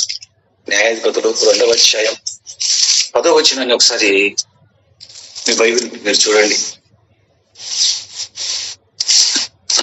న్యాయాధిపతుల గ్రంథం 2వ అధ్యాయం 10వ వచనాన్ని చూడండి పిల్లలు. న్యాయాధిపతులు 2:10. ఆ తరము వారందరూ తమ పితరుల యుద్ధకు చేర్చబడిరి. వారి తరువాత యెహోవానైనను ఆయన ఇశ్రాయేలీయుల కొరకు చేసిన కార్యములనైనను ఎరుగని తరమొకటి పుట్టగా. అది అండర్లైన్ చేసుకోండి. ఏమండి? యెహోవానైనను ఆయన ఇశ్రాయేలీయుల కొరకు చేసిన కార్యములనైనను ఎరుగని తరం ఒకటి పుట్టగా. ఇశ్రాయేలీయులు యెహోవా కన్నుల ఎదుట కీడు చేసి ఐగుప్తు దేశము నుండి వారిని రప్పించిన తమ పితరుల దేవుడైన యెహోవాను విసర్జించి బయలు దేవతలను పూజించిరి. తమ చుట్టూ 2 జనుల దేవతలలో ఇతర దేవతలను అనుసరించి వాటికి నమస్కరించి యెహోవాకు కోపము పుట్టించిరి. చూసారా పిల్లరా? చూసారు ఆ వచనం నిజంగా చదువుతున్నప్పుడండి ఇదేంట్రా ఆయన వీళ్ళు ఇలా చేశారనిపిస్తుందండి. ఎందుకంటే అన్ని సార్లు దేవుడు చెప్పాడు కదండి, ప్రతి పండగ పరమార్థం చాలా విచిత్రమైనటువంటి కట్టడలు నియమించి మీరు ఇలా చేయండి అలా చేయండి అని అంతగా దేవుడు చెబితే, అలా రాయండి ఇలా రాయండి ఇలా నేర్చుకోండి అలా నేర్చుకోండి నిత్యము నీ పూర్ణ హృదయంతో పూర్ణ ఆత్మతో పూర్ణ వివేకంతో అంతగా దేవుడు మాటికి మోషే గారి చేత రాయించి చెప్పించి ఇశ్రాయేలీయులను నిలబెట్టాలి అనుకుని ఎన్నో కట్టడలు పెట్టి పకడ్బందీగా జాగ్రత్తలు దేవుడు తీసుకున్నప్పటికీ న్యాయాధిపతుల కాలం స్టార్ట్ అయ్యేసరికి, న్యాయాధిపతుల కాలం అలా వచ్చిందో లేదో, న్యాయాధిపతుల కాలం అలా స్టార్ట్ అయిందో లేదో. ఏమండి? ఎందుకంటే న్యాయాధిపతుల కాలానికి ఎంతకాలం అయింది? దేవుడు ఈ విధులను పండగలనిచ్చి మోషే గారికి 80 సంవత్సరాలు స్టార్ట్ చేసి 40 సంవత్సరాలు అంటే 40 సంవత్సరాలు అరణ్య యాత్ర. అప్పటికే ఆ యాత్ర ముగిసేటప్పటికి ఈయనకి 40 సంవత్సరాలు ఉన్నాయి. యెహోషువ గారికి 40 సంవత్సరాలు మోషే గారి దగ్గర శిష్యులుగా ఉన్నాడు. 40 సంవత్సరాలు మరలా ఇలాగా అరణ్య యాత్రలు వచ్చినట్టే. యెహోషువ గారు బతికిన కాలం 110, 160 సంవత్సరాలు మోషే గారు బతికారు. అంటే ఆయనది ఒక 40 ఏళ్ళు. ఏమండి? ఈయనది ఒక 100 ఏళ్ళు వేసుకున్నా కూడా టోటల్ గా అదొక 10 ఏళ్ళు వేసుకున్నా కూడా సుమారు కిందికి మీద కొడితే 150 నుంచి 200 సంవత్సరాలు అండి. అంతేనండి, గట్టిగా 150 సంవత్సరాలండి. పండగలు ఆచరించమని చెప్పి వాక్యాన్ని హృదయంలో నింపుకోవాలి, పసకాల్లో కట్టుకోవాలి, నీ చేతికి కట్టుకోవాలి, నీ గౌనుల మీద ఎంతగా మాటికి చెప్పాడు కదండి. పండుగల పరమార్థాన్ని కూడా అదే చూపించి నేర్పించి చేయమని దేవుడు ప్రోత్సాహపరిచాడు కదండి. ఇంతగా దేవుడు జాగ్రత్త పడతానండి. అలాగా 150 సంవత్సరాలు ధర్మశాస్త్రం చాలా గడిచేయలేదో వెంటనే వారు ఏం చేశారటండి, ఈ తరము వారు ఆ తరము వారు అందరూ తమ పితరుల యుద్ధకు చేర్చబడిరి. ఒక తరం అంటే ఆ తరం వాళ్ళంతా వెళ్ళిపోయారు యెహోషువ గారి కాలంలో ఉన్న వాళ్ళు. నెక్స్ట్ ఆ తరం వారి తరము తర్వాత అన్నాడు. అంటే నెక్స్ట్ జనరేషన్ అంటే కుమారులకు దేవుడు అన్నాడు. కుమారుల దగ్గరే దెబ్బపడింది చూడండి. వారి తర్వాత యెహోవానైనను ఆయన ఇశ్రాయేలీయుల కొరకు చేసిన కార్యములనైనను ఎరుగని తరం ఒకటి పుట్టగా అన్నాడు. చూడండి పిల్లలు, అంటే ఎలాంటి తరం వచ్చింది ఇప్పుడు? ఎలాంటి తరం వచ్చారండి? యెహోవా దేవుడు అనగానే యెహోవా దేవుడు ఆయన ఎవరు అంటున్నారంటే వీళ్ళు. ఎరుగని తరం అంటే ఏంటి? అసలు తెలియదు యెహోవా దేవుడు అంటే. యెహోవా దేవుడు అనగా ఆయన ఎవరు అంటారు. వాళ్ళు ఎవరు తెలిసిన అష్టార్వతు మా దేవత అంటున్నారు వీళ్ళు. అన్య దేవతల వైపు తిరిగి వాటిని పూజిస్తూ వాటిని అనుసరిస్తూ బలులు ఇచ్చుకుంటూ ఇలా మారిపోయారు పిల్లరా. అంతగా దేవుడు చెప్పి పండగ పరమార్థాన్ని కూడా చూపించి అలవాటు చేసి 150 సంవత్సరాలు నేర్పితే ఇలా వచ్చారు లేదో, తరం గతించి సెకండ్ తరం వచ్చేసరికి, సెకండ్ జనరేషన్ వచ్చేసరికి ఒక విషయం అంతా గందరగోళం అయిపోయిందండి. దేవుడిని ఎవరు అంటున్నారంటే, యెహోవా దేవుడిని ఎవరు అంటున్నారంటే ఇక పండగ గుర్తుంటాయా? పండగ ఎలా చేయాలో అసలు వీళ్ళకు తెలిసి ఉంటుందా? లేదు. పక్కన పెడేశారండి పండగలని పైకి పక్కన పెడేశాడు. ఎంత ఆలోచనతో దేవుడు డెప్త్ గా పండగలు ఇచ్చి పకడ్బందీగా ఆచరించమని ఆజ్ఞాపిస్తే దేవుడు ఆజ్ఞాపించిన పండగలని పక్కన పెట్టి పడేశారండి వీళ్ళు. దేవుడినే మర్చిపోతే ఇంకా పండగలు ఏం చేస్తారు చెప్పండి?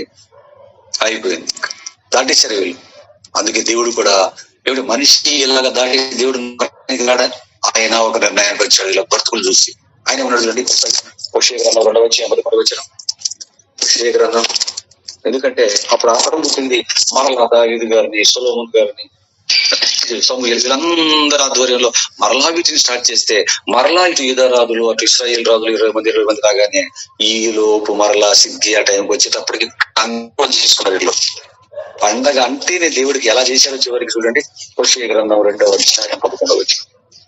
హోషేయ గ్రంథం 2:11 ఏమండి, అన్ని జనుల దగ్గరికి, అన్ని దేవతల దగ్గరికి దేవుడు మాట్లాడుతున్నా ఆయన తీసుకున్న నిర్ణయం చూడండి.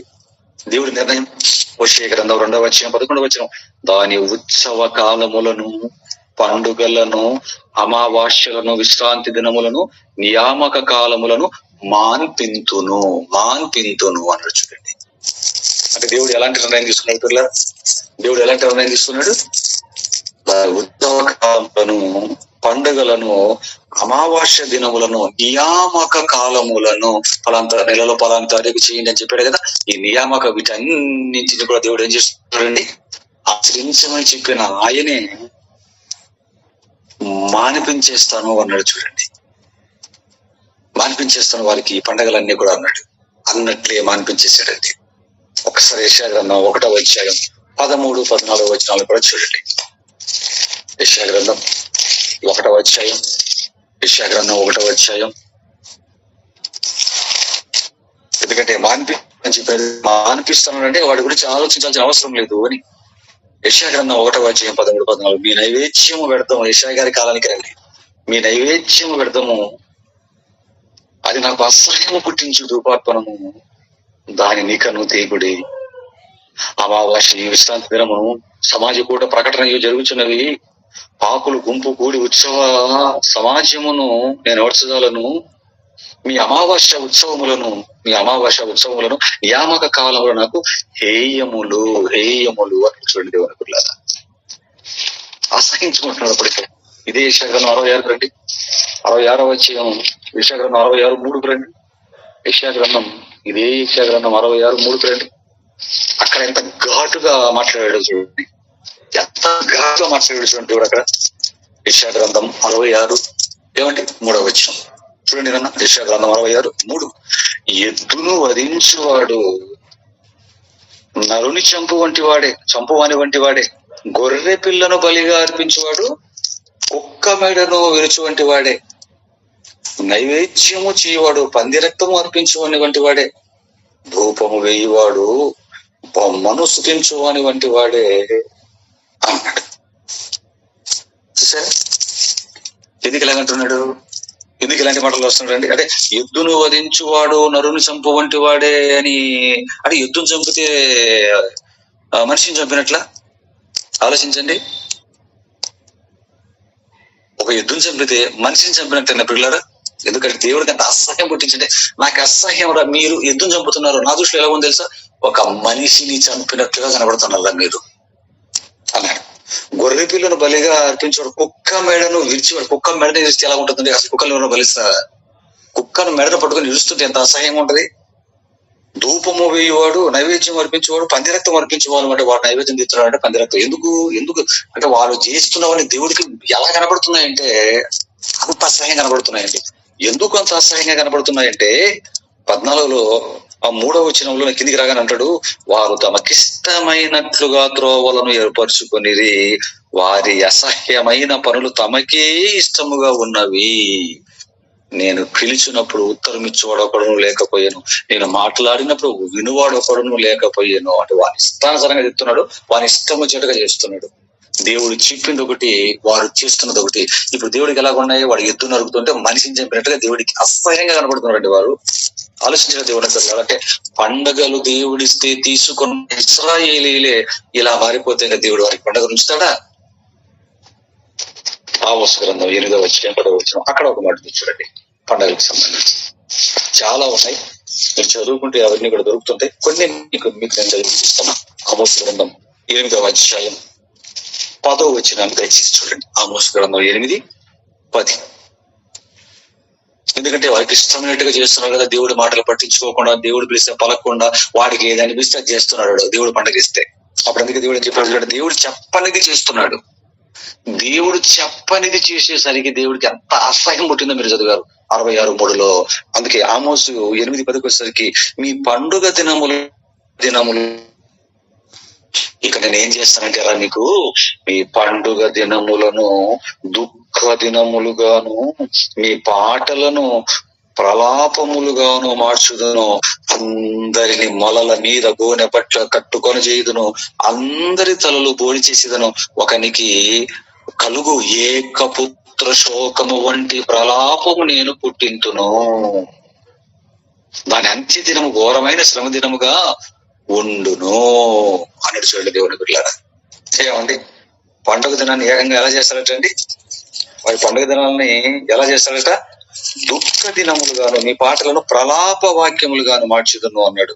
మీకు తలలు బోడి చేస్తాను, బట్టలు తీసేసి మీరు మీ మొలలకు అదిగో ఆ గోనె పట్ట కట్టుకున్నట్టు చేస్తాను, ఏకపుత్ర శోకము కలిగినంత దుఃఖము మీకు కలగజేస్తాను అన్నాడు. ఏకపుత్ర శోకం అంటే ఒక్కడే కొడుకున్నాడు అనుకోండి, వాడిని చూసుకొని బతుకుతున్నారు అనుకోండి, వాడు కాస్త చచ్చిపోయాడు అనుకోండి, ఆ తల్లికి తండ్రికి ఎంత దుఃఖం బాధ. వాడు చిన్నప్పటి నుంచి చేసిన పనులు, ముద్దు మాటలు ఇవన్నీ జ్ఞాపకానికి తెచ్చుకొని గుండెలు బాదుకొని ఏడుస్తారు. అలాంటి దుఃఖాన్ని మీకు నేను కలిగిస్తాను రా. ఎందుకంటే నేను ఒకటి చెబితే అడ్డంగా తిరిగారు కదా మీరు, నేను చెప్పిన దానిని పక్కన పెట్టి మీ ఇష్టానుసారంగా అడ్డంగా తిరిగారు కదా, అందుకే ఈ దిన సంతోషం అని దాన్ని మీకు నేను దుఃఖ దినముగా మారుస్తాను. మీరు పాటలు పాడుకుంటారు చూసారు, పండక్కి ప్రలాప వాక్యాలు మీకు గుండు చేయించేస్తాను, మీకు గోని పట్ట కట్టించేస్తాను, మీకు ఏమనుకున్నారు అని చెప్పి చెబుతున్నాడు దేవుడు. నిజంగా చేయించగలదంటే 100% జరిగింది. అది 100 మిగిలి ఎంత చెప్పినా ప్రవక్తలు వాళ్ళు వినలేదండి. ఇటుపక్క ఇశ్రాయేలుని అశ్షూరులు తీసుకెళ్లిపోయి, ఇటుపక్క యూదుల్ని నెబుకద్నెజరు తీసుకొని తోలుకుంటూ వెళ్ళిపోయాడు, కట్టేసుకొని జంతువులు తీసుకెళ్లిపోయి తాట తీసాడు. అక్కడ ఇవన్నీ వరకు అక్కడ సంభవించే పిల్లరా. అంటే పిల్లరా, పండగ శిష్టాన్నే దేవుడు మార్చేసాడు. అంటే బాగా వచ్చినాన్ని మీరు చదివితే పండగ శిష్టాన్ని దేవుడు మార్చాడు. పండగ దినాన్ని దుఃఖ దినం, పాటలు విలాప వాక్యములు, విలాప గీతములుగా మార్చేసాడు. గుండు బోడి చేయటం, గోనెపట్ట కట్టించటం, అంటే సంతోషకరమైన దినాన్ని దుఃఖ దినములుగా, ఒక సంతోషాన్ని ఏమంటే ప్రలాపముగా దేవుడు మారుస్తున్నట్లుగా, ఏకపుత్ర శోకం కలుగుతున్నంత శోకంగా చేస్తున్నట్లుగా ఇక్కడ మనం చూస్తున్నాం పిల్లరా. అంటే పండగను దేవుడు మార్చిపడేశాడు, దేవుడు మార్చేశాడు. మరి ఇప్పుడు క్రైస్తవులు చేయవలసిన పండగలేంటి? ఎందుకంటే ఇశ్రాయేలీకి ఇచ్చాడు, పట్టించుకోలేదు, ఇష్టం వచ్చినట్టు చేశాడు, తీసుకొచ్చాడు వాళ్ళకి. ఇశ్రాయేలీలకే పండగలు తీసేస్తానని వాగ్దానం చేశాడు. మరి ఎప్పుడు తీశాడు? మీ పండుగలను మారుస్తానన్నాడు, ఎప్పుడు మార్చాడు? 2 మాటలు. పండగలు ఇచ్చిన ఇశ్రాయేలీలకే వారు పట్టించుకోకపోయి సరిగ్గా చేయకపోయేసరికి చెప్పినట్లుగా మీ పండగ దినములను మాన్పిస్తానని హోషేయులు చెప్పాడు. ఆమోసు 8:10 రాగానే మీ పండగలు సిచ్యువేషన్లు మార్చేస్తాను అని చెప్పాడు. ఇవి ఎప్పుడు జరిగాయి అని జాగ్రత్తగా మనం బైబిల్లో చూడగలిగితే పిల్లరా, క్రైస్తవులకు ఇచ్చినటువంటి పండగలుగా, క్రైస్తవులకు దేవుడు ఇచ్చిన పండగ ఏంటి? అసలు ఈ పండుగలను ఎవరి కాలంలో దేవుడు మార్చాడు అని జాగ్రత్తగా మనం బైబిల్ చదువుతూ అలాగా పాత నిబంధనల నుంచి కొత్త నిబంధనలోనికి అడుగులు వేయగలిగితే, యేసు క్రీస్తు కాలంలో మార్చాడు, యేసు క్రీస్తు ద్వారా మార్చాడు. ఆయన చేసి చూపించినట్లుగా బైబిల్లో అద్భుతమైన వాక్యాలు మనం చూడగలం. ఒకసారి లూకా సువార్త 2వ అధ్యాయము 42, 49 చూడండి. లూకా సువార్త. ఎందుకంటే ఇశ్రాయేలీకి అన్ని పండుగలు ఇచ్చాడు కదా, మరి క్రైస్తవులకి ఎన్ని పండుగలు ఇచ్చాడు? ఒకే ఒక పండుగ ఇచ్చాడండి. క్రైస్తవులకి, దేవుని పిల్లమైన మనకి, క్రీస్తు రక్తం చేత కడగబడిన మనకి ఒకే ఒక పండుగ ఇచ్చాడు. ఇంతకు ఏంటండి ఆ పండగ? క్రిస్మస్, ఈస్టరా, గుడ్ ఫ్రైడేనా, లేకపోతే సమాధుల పండగ, పర్ణశాలల పండుగ రిపీట్ చేయమన్నాడా? ఏ పండగ అండి అది అని ఒకవేళ మీరు అడుగుతారా? క్రీస్తు ప్రారంభించాడు చూడండి ఆ పండుగని. క్రీస్తు ఎలా మార్చాడో చూడండి. లూకా సువార్త 2:42, 41, 42 చూడండి. పస్కా పండుగప్పుడు ఆయన తల్లిదండ్రులు, ఎప్పుడండి? పస్కా పండగప్పుడు యేసుక్రీస్తు వారి యొక్క తల్లిదండ్రులు ఏటేటా యెరూషలేమునకు వెళ్ళుచుండేవారు. రావాలి కదా, వెళ్ళుచుండేవారు. ఆయన 12 ఏళ్ల వాడై ఉన్నప్పుడు ఆ పండుగకు ఆ పండుగను ఆచరించుటకై వాడుక చొప్పున వారు యెరూషలేమునకు వెళ్ళి ఆ దినములు తీరిన తర్వాత వారు తిరిగి వెళ్ళుచుండగా బాలుడైన యేసు యెరూషలేములో నిలిచెను. ఆయన తల్లిదండ్రులు ఆ సంగతి ఎరుగక ఆయన సమూహంలో ఉన్నాడని తలంచి ఒక దిన ప్రయాణం సాగిపోయి తమ బంధువులలోనూ నెలవైన వారిలోనూ ఆయన వెతుకుచుండ్రి. ఆయన కనబడనందున ఆయన వెతుకుచు యెరూషలేమునకు తిరిగి వచ్చి వాడు 3 దినమైన తర్వాత ఆయన దేవాలయంలో బోధకుల మీద కూర్చుండి వారి మాటలను ఆలకించు వారికి ప్రశ్నలు అడుగుచుండగా చూచిరి. ఆయన మాటలు విన్న వారందరూ అండి, కొందరు అందరూ ఆయన ప్రజ్ఞకు ఆయన ప్రత్యుత్తరములకు విస్మయం అందిరి అన్నాడు. చూడండి దేవుని పిల్లల, ఏమండి పస్కా పండుగ వచ్చాడండి, తల్లిదండ్రులతో పాటు వచ్చాడు పస్కా పండుగకి. పస్కా పండుగ ఏం చేసినాడు ఇక్కడ 12 ఏళ్ల వయసులోనే ప్రపంచానికి, క్రైస్తవ సమాజానికి ఒక పాఠము నేర్పుతున్నాడు. చూడండి, పస్కా పండుగకు వచ్చినటువంటి యేసుక్రీస్తు ప్రభువుల వారు తన 12వ ఏటని, పస్కా పండుగకు వచ్చిన యేసుక్రీస్తు ప్రభువుల వారు తన 12వ ఏటని ఈ ప్రపంచానికి, ప్రపంచ క్రైస్తవ్యానికి ఒక గొప్ప పాఠాన్ని నేర్పుతున్నాడు. ఒక గొప్ప పాఠాన్ని నేర్పుతున్నాడు. ఒక గొప్ప పాఠాన్ని. ఎందుకు ఏంట గొప్ప పాఠం? యేసుక్రీస్తు ప్రపంచానికి నేర్పుతున్నటువంటి ఆ గొప్ప పాఠం ఏంటండి అని మనం జాగ్రత్తగా ఆలోచిస్తే పిల్లరా, ఏంటి అంటే పండుగ దినం అనగా దేవుని పని చేయటం అన్నటువంటి పాఠాన్ని నేర్పుతున్నాడు. చూడండి, పండగకి వెళ్ళినటువంటి యేసుక్రీస్తు ప్రభుల వారు అంతవరకు పాత నిబంధనలు చెప్పినటువంటి అవి పాటిస్తున్నాడా? తల్లిదండ్రులు వాటిని చేసుకుంటున్నాడు. ఈయన మాత్రం 12 ఏళ్ల వయసులో ఇటు వచ్చాడు. 12 ఏళ్ల వయసులో ఉన్న పిల్లవాడు ఎక్కడికి తిరగాలి? మిఠాయిల షాపుల దగ్గర, బొమ్మల షాపుల దగ్గరలో, పిల్లలు ఎక్కడైనా ఆడుకుంటూ ఉంటే అక్కడికి వెళ్ళాలి. కానీ ఆ వయసులోని ఎక్కడికి వచ్చాడు? తండ్రి పనిని ప్రారంభించడానికి వచ్చి బోధకులు అక్కడ మాత్రం వారి మధ్య కూర్చొని తండ్రి పనిలో ఉన్నాడండి. వచ్చారండి మరి అమ్మ యేసేపులు వచ్చి వెనక్కి వచ్చాడు. గారు కుమారుడా, నేను నీ తండ్రి నిన్ను వెతుకుతున్నావు, మమ్మల్ని ఎందుకు ఇలాగ చేసితివి అని అడిగిందండి మరి అమ్మ.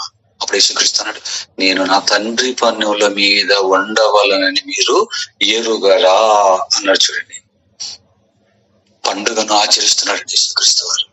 పండుగకు వచ్చాడు. ఎలా ఆచరిస్తున్నాడు దానంటే వాక్యం చెబుతున్నాడు.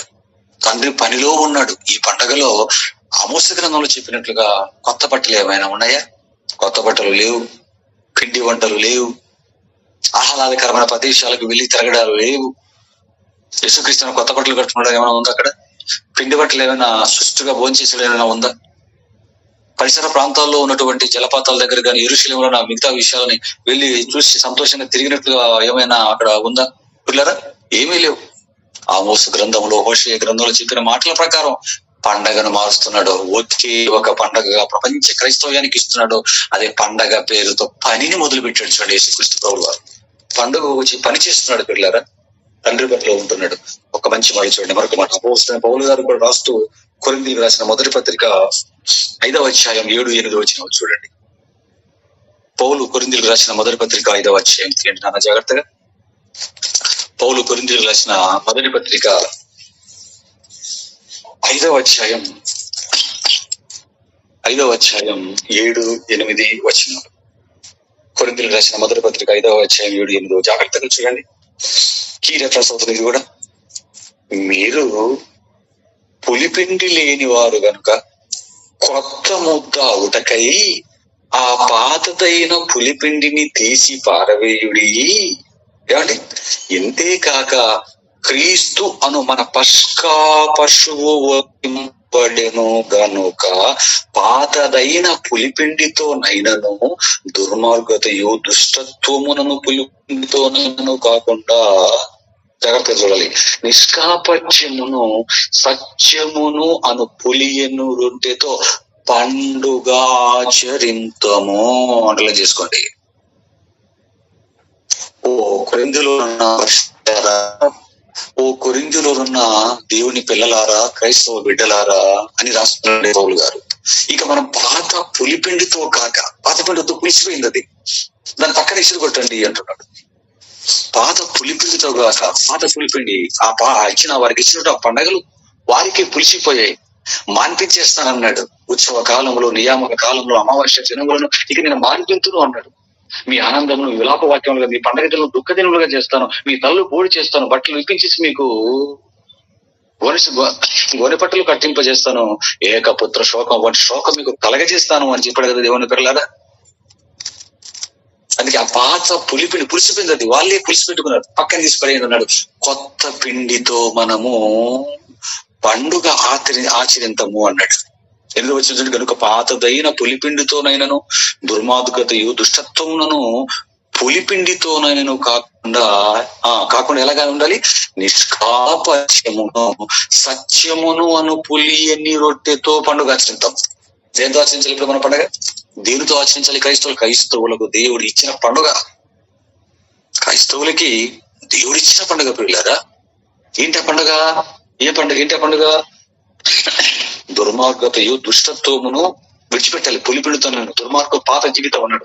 పాత నిబంధనలు ఇచ్చిన పండుగలు పక్కన పెట్టాడు. ఆ తర్వాత జీవితాన్ని పక్కన పెట్టమంటున్నాడు. దుర్మార్గమును దుష్టత్వమును పులిపిండితోనైనను కాకుండా దేంతో ఆచరించాలి? నిష్కాపట్యమును సత్యమును నన్ను పులియని రొట్టెతో పండుగ ఆచరింతము అని ఎంత క్లియర్ గా చెబుతున్నాడు చూడండి. క్రైస్తవులు చెయ్యవలసిన పండుగ ఇదండి. పాతది పులిసిపోయింది పక్కన పెట్టండి అంటున్నాడు. కాపట్యము లేకుండా కల్మషము లేకుండా సత్యము నన్ను పులియని రొట్టెతో అన్నాడు. అంటే సత్యం అంటే ఏంటి? వాక్యం. సత్యం అంటే ఏంటి? యోహాను సువార్త 17:17 ప్రకారం సత్యం అంటే వాక్యం. ఈ వాక్యమే సత్యం. అంటే వాక్యము చేత నిష్కాపట్యము కలిగినట్టు హృదయం కలిగి వాక్యము చేత ఏమండి పులియని రొట్టెతో పండుగ ఆచరింతము అన్నాడు. ఏంటి ఆ రొట్టి అని జాగ్రత్తగా మనం ఆలోచిస్తే క్రిస్మస్ అనుకున్నారు మీరు. సత్యం అంటే వాక్య ప్రకారంగా పండుగను క్రైస్తవులు వాక్యానుసారంగా చెయ్యండి అన్నాడు. వాక్యానుసారంగా మీరు పండుగ చెయ్యండి అన్నాడు. ఇప్పుడు మిమ్మల్ని అడుగుతున్నాను, ప్రపంచాన్ని అడుగుతున్నాను. ఏమని తెలుసా? క్రిస్మస్ డిసెంబర్ 25 ఆయన పుట్టాడని వాక్యములో ఎక్కడైనా ఉందా? నిష్కాపట్యమును సత్యమునను పులియని రొట్టెతో పండుగ ఆచరింతము అన్నాడు కదా. పులియని రొట్టెతో పండుగ ఆచరించుదాం అన్నాడు కదండి. డిసెంబర్ 25 అని గాని క్రిస్మస్ అనే పదాలు గాని వాక్యములో ఉన్నాయా? డిసెంబర్ 25 యేసుక్రీస్తు పుట్టాడని గాని క్రిస్మస్ అనే 4 అక్షరాల పదం గాని బైబిల్లో ఎక్కడైనా ఉందా? వాక్యములో లేదు. గుడ్ ఫ్రైడే ఉందా? లేదు. ఈస్టర్ ఉందా? లేదు. సమాధుల పండగ ఉందా? లేదు పిల్లగా. అంటే ఇవి దేవుడు చెప్పనివి అని మనకు అర్థమవుతుంది. మీరు మరి స్వీకరించకపోయినా వాక్యాన్ని బట్టి చెప్పక తప్పదు కదా. ఎందుకంటే వాక్య ప్రకారం ఉంటేనే కదా మనకు పరలోకం వస్తుంది.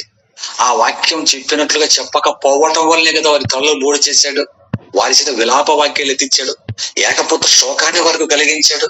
చీపోండ్రా మీరు, ఎద్దును నరుకువాడు ఎద్దును వధించేవాడు నరుని చంపు వంటి వాడే, నైవేద్యముగా రక్తము తెచ్చేవాడు పంది రక్తమును అర్పించుకుంటే వాడే, పోనరా మీరు అన్నాడు కదా. దీనికి చెప్పింది ఒకటి, చేసింది ఒకటి, దానికి వారికే పడ్డాయి దెబ్బలు.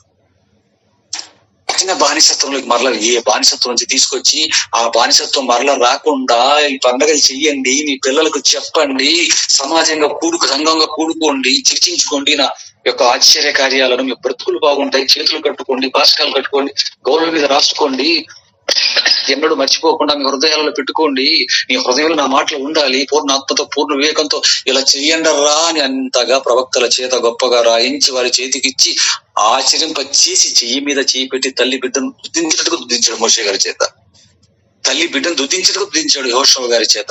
ఇలా తరం అయిపోయింది. నెక్స్ట్ తరం వస్తుంది యెహోవా దేవుని ఎవరు అంటున్నారు వారు. ఏం చేయాలి చెప్పండి? ఇక వాక్యానికి వ్యతిరేక్తంగా వెళ్ళిపోతే ఎవడైనా ఎగేసి కొడతాడు, ఎగరగొడతా అంటాడు చూడండి. నేను ఎగరగొడతాను అంటుంటాడు చూడండి, ఎగరగొడతాడండి దేవుడు. అబ్రహాము గర్భవాసం చూచిన వారిని ఎగరగొట్టినప్పుడు ఆ వాక్యం పట్టించుకొని అన్యజనుల నుంచి క్రైస్తవులమైన మనల్ని దేవుడు ఎగరగొట్టాడా? ఆలోచించండి. విడిచిపెడతాడా మనల్ని? బైబిల్లో లేనివి డిసెంబర్ 25 క్రిస్మస్ గాని, ఈస్టర్ గాని, గుడ్ ఫ్రైడే గాని, సమాధుల పండుగ గాని ఏమండి ఎగురుతుంటారు కదండి వీధులు లెక్కలు. క్రైస్తవ ఆడ మగ తేడా లేకుండా దద్దనగర డ్రమ్స్ కూడా ఎగురుతుంటారండి. చిత్తూరులో కానివ్వండి, ఒకసారి కదురులో నేను ఉన్నానండి లెసన్ చెప్పడానికి. ఇంటి ముందర ఎగురుతుంటారు ఒక ఆడావిడ డాన్సులు చుట్టూ గాడిదలు ఉన్నట్టున్నారండి. పెద్ద గాడిదలు ఉన్నట్టు ఆడగాడిదలు మగ గాడిదలు అని చూడుకొని దద్దనకర ఎగురుతున్నారండి క్రైస్తవులు. సిగ్గుపోతుందండి. ఆడవాళ్ళు, వయసు వచ్చిన ఆడవాళ్ళు ఎగురుతుంటే చుట్టుపక్కల అన్నిలు ఎలా చూస్తారు మిమ్మల్ని? ఈవిడ పరిశుద్ధ స్త్రీ అని చూస్తారు. నిన్ను ఏంటండి ఇవన్నీ కూడా? ఆలోచించండి దేవుని పిల్లారా. యేసు క్రీస్తు వారు మనకు తెచ్చిన ఈ పండుగలో, ఆయన మనకు ఇచ్చిన పండుగ, ఈ ఒకే ఒక పండుగలో అపోస్తులైన పౌలు పరిశుద్ధాత్మ ప్రేరణతో రాసిన పులియని పిండితో కాక నిష్కాపట్యమును సత్యమును పులియని రొట్టెతో పండుగ ఆచరింతము అన్నటువంటి ఈ పండుగ ఏంటి చెప్పండి దేవుని పిల్లరా? ఈ పండుగలో కొత్త బట్టలు ఉండవు, ఈ పండుగలో పిండి వంటలు ఉండవు, ఈ పండుగలో ఊరి మీద పడి తిరగడాలు ఉండవు పిల్లారా. మరి ఏముంటాయి? దేవుడి పని కనపడుతుంది. వాక్య సంబంధమైన దేవుడి పని. క్రీస్తు 12 ఏళ్ల వయసులోనే జరిపించిన దేవుడి పని కనపడుతుంది. మరలా నువ్వు ఇశ్రాయేల్ ఇచ్చిన పండుగలు తెచ్చిపెట్టుకున్నావు అనుకో, పౌలు గారు భయపడ్డారండి. మరలా వీళ్ళు ఇశ్రాయేల్ చెప్పిన పండుగలు తెచ్చుకుంటారు భయపడ్డాడు. అందుకే ఆ భయంతో ఒక మంచి మాట రాశాడు చూడండి, బుద్ధి కలిగించడానికి. గలతీ పత్రిక 4:10-11. ఇదే బైబిల్ పరిశోధన అంటే, లేఖనాల పరిశోధన అంటే ఇదే పిల్లలు. ఒక దగ్గర చదివి అక్కడే పట్టుకొని పైకి రావడం కాదు. పర్ణశాలలు చేయమన్నాడు, అక్కడ గుడారాల పండుగ చేయమన్నాడు, నేను కూడా చేస్తాను గుడారాల పండుగ చెప్పి వాళ్ళకు కనీసం గుడారాల పండుగ పర్ణశాలల పండుగ చేస్తున్నారు. మరి వాళ్ళు చేసినట్లుగానే చేస్తున్నారు. ఈ గుడారాలు వేసుకుంటున్నారా? నిరవంజి చెట్లు, ఈత కొమ్మలు, ఎవరిని ఎన్నో చెప్తాడండి. అవన్నీ తెచ్చి చేస్తున్నారండి. చెప్పండి పిల్లారా. మొదటి శతాబ్దంలో వారికే లేకుండా చేసి కొట్టేసి దేవుడు లక్షణంగా వాక్యం ఇచ్చి పని ఇచ్చి రొట్టె ద్రాక్షరించి వెళ్ళి పని చేసుకుంటారు అని చెప్పి దేవుడు చెబితే 2000 సంవత్సరాల తర్వాత వచ్చి నాకమ్మల్లో పుట్టి నేను పర్ణశాలల పండుగ చేస్తాను, నేను గుడారాల పండుగ చేస్తాను అంటూ గుడారాలు వేసి కొమ్మేస్తాడు దేవుడు. 4వ అధ్యాయం గలతీ పత్రిక 10-11 వచ్చిన 2 పిల్లలు నాశనానికి బయట పిల్లలు. ఎవడు పెట్టాడో గాని, గుడారాలని ఎవడు చెప్పాడో గాని, ఎవడు పెట్టాడో గాని క్రైస్తవుల మధ్య నాశనం తెచ్చిపెట్టారు పిల్లరా. గలతీయులు రాసిన పత్రిక 4వ అధ్యాయం 10వ వచనం. ఇవన్నీ నేను చెప్తున్నాను అనుకున్నారండి, బైబిల్లోనే చెప్తున్నాను నేను. గలతీ పత్రిక 4:10, గలతీయులు రాసిన పత్రిక 4వ అధ్యాయం 10-11 చూడండి. ఆయన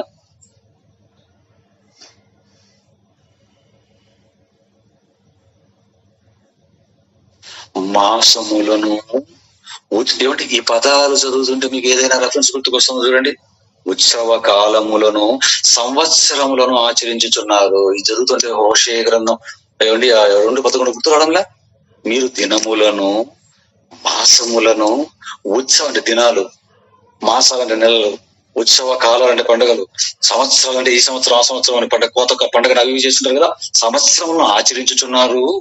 మీ విషయమై నేను పడిన కష్టము వ్యర్థమైపోనేమని మిమ్మల్ని గురించి భయపడుచున్నాను అన్నాడు చూడండి దేవుని పిల్లారు.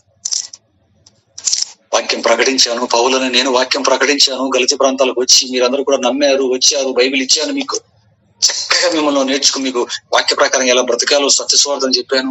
ఇలా ఉండండి అని నేను చెబితే అటు వెళ్ళిపోయి ఇటు వచ్చే లోపు పండుగలను, అమావాస్యలను, ఉత్సవ కాలం ఎవడో వచ్చాడో సున్నతి చేసుకోమన్నాడు. ఇవన్నీ కూడా మనం చేయాలి. ధర్మశాస్త్రం అనేసరికి మరలా వీళ్ళు ఇటువైపు తిరిగారండి. ధర్మశాస్త్రం కాలంలోకి వెళ్ళిపోయి మరలా అవి తెచ్చిపెట్టుకుని ఉత్సవ కాలాలు, మాసాలు, దిన సంవత్సరాలు ఇవి చూసుకుంటున్నారు వీళ్ళు.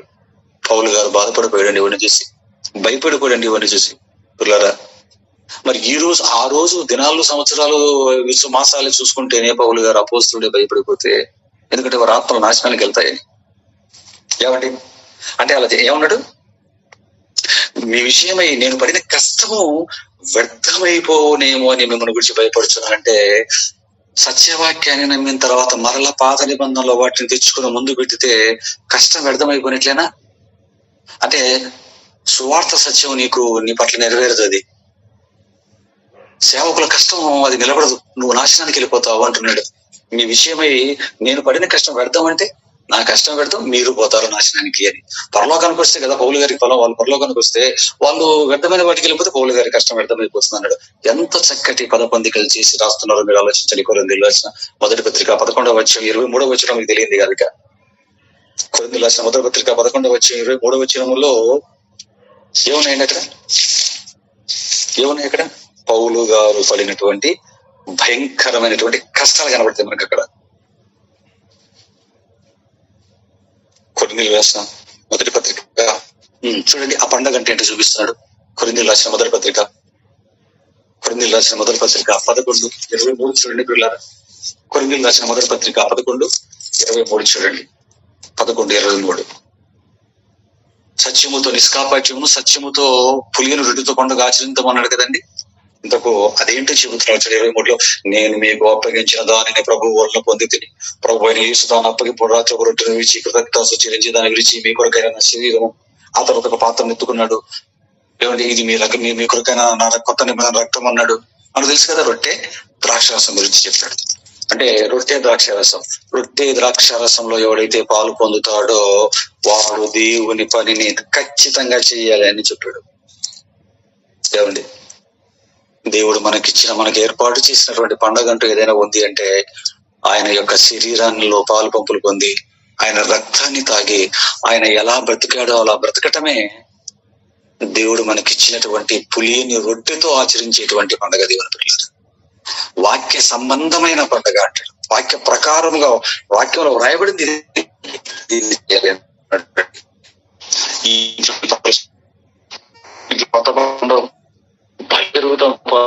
బలి సంతోషాలు ఉండవు పిల్లరా. బలి జరుగుతుందా? ఇందులో చావు ఉంటుందా?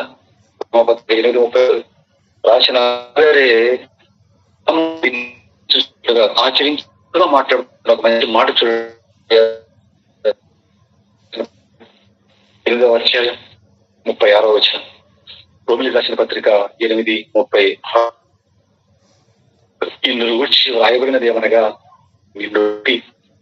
మేమెల్లా మేము వధింపబడిన వారము, వధకు సిద్ధమైన గొర్రెలమని మేము ఎంచబడిన వారము అన్నాడు. చూడండి దేవంతులారా, ఏమని ఒక మేకను వధించి ఎంతసేపు వధిస్తారండి? ఒక్క నిమిషం లోపలే వధించేస్తారు. ఒక్కసారి నరికితే చచ్చిపోతుంది. కానీ ఇక్కడ వీరు ఎలా వధింపబడుతున్నారట? నిన్ను బట్టి దినమెల్లా మేము వధింపబడిన వారమై వధకు సిద్ధమైన గొర్రెలమని ఎంచబడిన వారం అన్నాడు. దినమెల్లా వధింపబడడం ఏంటంటే ఒక్కసారి నరిగితే అయిపోతుంది కదండి గొర్రె. కానీ క్రైస్తవుడైన వాడు దినమెల్లా వధింపబడడం అంటే ఇదేంటిది? అంటే చంపుతూ మాటికి చంపడం, తల అతికించడం, మళ్ళీ చంపడమా? కాదులారా, దినమెల్లా వధింపబడడం అంటే కష్టపడి దేవుని కోసం పని చేయటం. దినమంతా దేవుడి కోసం కష్టపడి వాక్యం నేర్చుకొని చెబుతావా, లేకపోతే కార్యక్రమాలు జరిపిస్తావా? దేవుడి మాటలను ప్రకటించడం పిల్లరా. పౌలు చేసింది ఏంటి? రాత్రనక పగలనక సమయం ముందు అసమయం ఆయన చేసిన పని ఏంటి? సువార్త ప్రకటించడం. ఈ సువార్త ప్రకటించడంలో వచ్చే కష్టాలను ఎదుర్కొంటూ ఏమండి ఏ రోజు చస్తాడో గ్యారంటీ లేని పరిస్థితి. లోపట భయం, వెలుపట యుద్ధములు, పోరాటములు, లోపల భయం అంటారు. మేము బ్రతుకుతామని ఆశ మాకు బొత్తిగా లేకపోయిందని చెప్తుంటాడు. దేనికోసం ఇవన్నీ వచ్చి పౌలు గారికి? క్రీస్తుకు దేనికోసం అయితే వచ్చాయో, ఎందుకంటే పస్కాను మన పశువు వధింపబడను అన్నాడు కదండి కొరింథీయులకు రాసిన పత్రికలో మనం చదివిన మాటలో. ఇంతకు ఎవరా పశువు? యేసుక్రీస్తు. గొర్రె మేకలను ఎక్కడ ఉన్నాడు? ఇక్కడికి రాగానే యేసుక్రీస్తే పశువుగా బలైపోయాడు. బలైపోయినటువంటి ఆ రోజు గొర్రె మేకలను బలి చేసి దాని మాంసం తినేవారు. అలాగా నీళ్ళల్లో కాకుండా ఉడికించటం, కాల్చి తినటం. ఏమండి అలా తిన్నారు. కానీ ఇప్పుడు ఆ ప్లేస్ లో పశువు అని యేసుక్రీస్తు వధింపబడ్డాడు. ఇప్పుడు మనం ఎలా తినాలి ఆ పశువుని? ఆయన శరీరంలోనికి రొట్టె, ఆయన రక్తం ద్రాక్ష రసం, అందులో మనం పాలపంపులు పొందాలి. అందులో పాలపంపులు పొందాలంటే ఎలా ఉండాలి? అపోస్తలులాగా ఉండాలి. ఇదిగో అందులో పాలపంపులు పొందినటువంటి పౌలు గారు, పేతురు గారు, అపోస్తలులు ఏం చేశారు? దినమెల్లా వధింపబడ్డ వాక్యాన్ని ప్రకటించుకుంటూ కఠిన శ్రమలు అనుభవిస్తూ వాక్యం ప్రకటించటములో ఆ రొట్టెను తిన్నందుకు నిష్కాపట్యమును వాక్య సత్యము వలనైనటువంటి ఆ పులియని రొట్టెను తిని పండుగ ఆచరించడం అంటే రొట్టె ద్రాక్షారసం తీసుకుని స్వార్థ ప్రకటన వెళ్ళిపోతున్నారండి. ఎంతగా వెళ్ళిపోయాడంటే దినమెల్లా వధింపబడినట్లు అన్నాడు కదండి. దినమెల్లా అంటే ఎంతగా నుండి పోయాడు పౌలు గారు, వధింపబడ్డాడు అంటే. కొరింథీయులకు రాసిన 2వ పత్రిక 11వ అధ్యాయం మీరు ఇంటికి చదువుకోండి. కొరింథీయులకు రాసిన మొదటి పత్రిక 11వ అధ్యాయం, 2వ పత్రిక, కొరింథీయులకు రాసిన 2వ పత్రిక 11వ అధ్యాయం మీరు చదువుకుంటే అప్పు గారు క్రీస్తును ప్రకటించడానికి రొట్టె ద్రాక్షారసంలో పాలు పంపులు పొందినందుకు క్రీస్తును ప్రకటించడానికి ఎంత కష్టపడ్డాడో 11వ అధ్యాయం 22 నుంచి ఏమండి మీరు మరి 33 వరకు, అధ్యాయం చివరి వరకు 22 నుంచి 33 వరకు, అంటే 11 వచనాలు మీరు చదువుకుంటే అక్కడ చెప్తాడండి. ఆకలితో అంటాడు. ఏమండి అక్కడ పండుగలు ఏముందండి? ఫుడ్ ఉంది అక్కడ అని వచ్చి. ఈ పండుగలు ఇక్కడ ఏముందండి? ఫుడ్ లేదు, వీళ్ళు లేవు. కనీసం తినడానికి చేదు కూరలు కూడా లేవండి. చేదు కూరలు ఉన్నాయి. చేదు కూరలు మిగిలినయా పౌలు గారు? కొత్త బట్టలు కాదండి, దిగంబరత్వం అంటాడు. ఇవన్నీ చదివితేనండి ఆయాసం వస్తుందండి. చదివిన వాడికే ఆయాసం వస్తే ఇంకా అనుభవించిన వాడికి ఎలా ఉండాలి మీరు ఆలోచించండి దేవుని పిల్లారా. అక్కడ బట్టలు వేసుకున్నాడు, కర్ర చేతితో పట్టుకున్నాడు, కాళ్ళకి చెప్పులు వేసుకున్నాడు, చెప్పులు గిప్పులు ఏమి లేవు, బట్టలు గిట్లు ఏమి లేవు. ఇక్కడ తినడానికి తిండి లేదంటాడు, దిగంబరత్వం అంటాడు, తరచుగా జాగరణలో నిద్ర కూడా లేదండి పౌలు గారికి.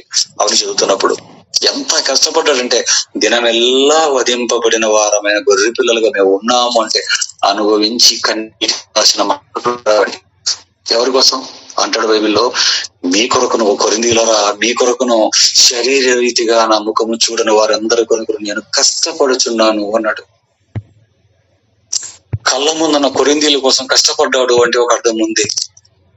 వారిని చూస్తున్నాడు, వారికి వాక్యం చెప్పాడు, దాన్ని ఏర్పాటు చేశాడు కాబట్టి అర్థం ఉందండి. మీ కొరకును శరీర రీతిగా నా ముఖము చూడని వారందరి కొరకు నేను ప్రయాసపడుచున్నానంటే, అంటే ముఖము చూడని వారి గురించి కూడా పౌలు గారు ప్రయాసపడ్డారా? ఎందుకు ఆయన ముఖము, ఆయన చూడని ముఖాల కోసం ప్రయాసపడిన ఆ మనుషులు ఎవరయ్యా అంటే మనమేనండి. మా ముఖం చూడలేదు పౌలు గారు, కానీ మన గురించి కూడా మొదటి శతాబ్దంలో పౌలు గారు కష్టపడ్డారట. కష్టపడ్డాడు. గడికే 14 పత్రికలు మనకు అందించాడండి మహానుభావుడు. కొరింథీయులారా, మీ కొరకును శరీర రీతిగా నా ముఖము చూడని వారు అందరి కొరకును అంటాడు. తెలుసా ఎవరికైనా? పాఠం అయిపోయిన తర్వాత వాట్సాప్ లో పెడతాను చూడండి. సమయం అయిపోయింది కాబట్టి, నాకు 30 అయిపోయింది కాబట్టి నేను చెప్పట్లేదు. పిల్లలు అంతగా కష్టపడి కొరింథీయులకు రాసిన మొదటి పత్రిక 15:37 కమాండ్ చూడండి. కొరింథీయులకు రాసిన మొదటి పత్రిక 15:37. ఏమని చెప్పాలండి? నిజంగా దేవుడు చెప్పిన దానిని, చెయ్యమన్న దానిని విడిచిపెట్టి, బైబిల్లో లేని దానిని, దేవుడు చెప్పని దాని పండగలను తెచ్చి మీద వేసుకున్నాడు చూడండి. ఈ క్రిస్మస్లు, ఈస్టర్లు, గుడ్ ఫ్రైడేలు ఇవే కాకుండా మరలా వెళ్ళిపోయాయో ఇశ్రాయేలీలకే తీసేసిన పండగలు తీసుకుని వచ్చి, గుడారాల పండుగని, పర్ణశాలల పండుగని, కోతకాల పండుగలని, అర్పణాల పండుగని మరలా మీద వేసుకుంటే వీడిని ఏమనాలి? కుక్క తన వాంతి తిరిగినట్టు, కడగబడిన కొంది బురదలో దులినట్టు కదా కుక్క ఫుల్ గా అందరికి కక్కిందట. వాళ్ళనే కక్కించారు దాన్ని లేకుండా. ఆ కక్కింది నువ్వు తింటావా?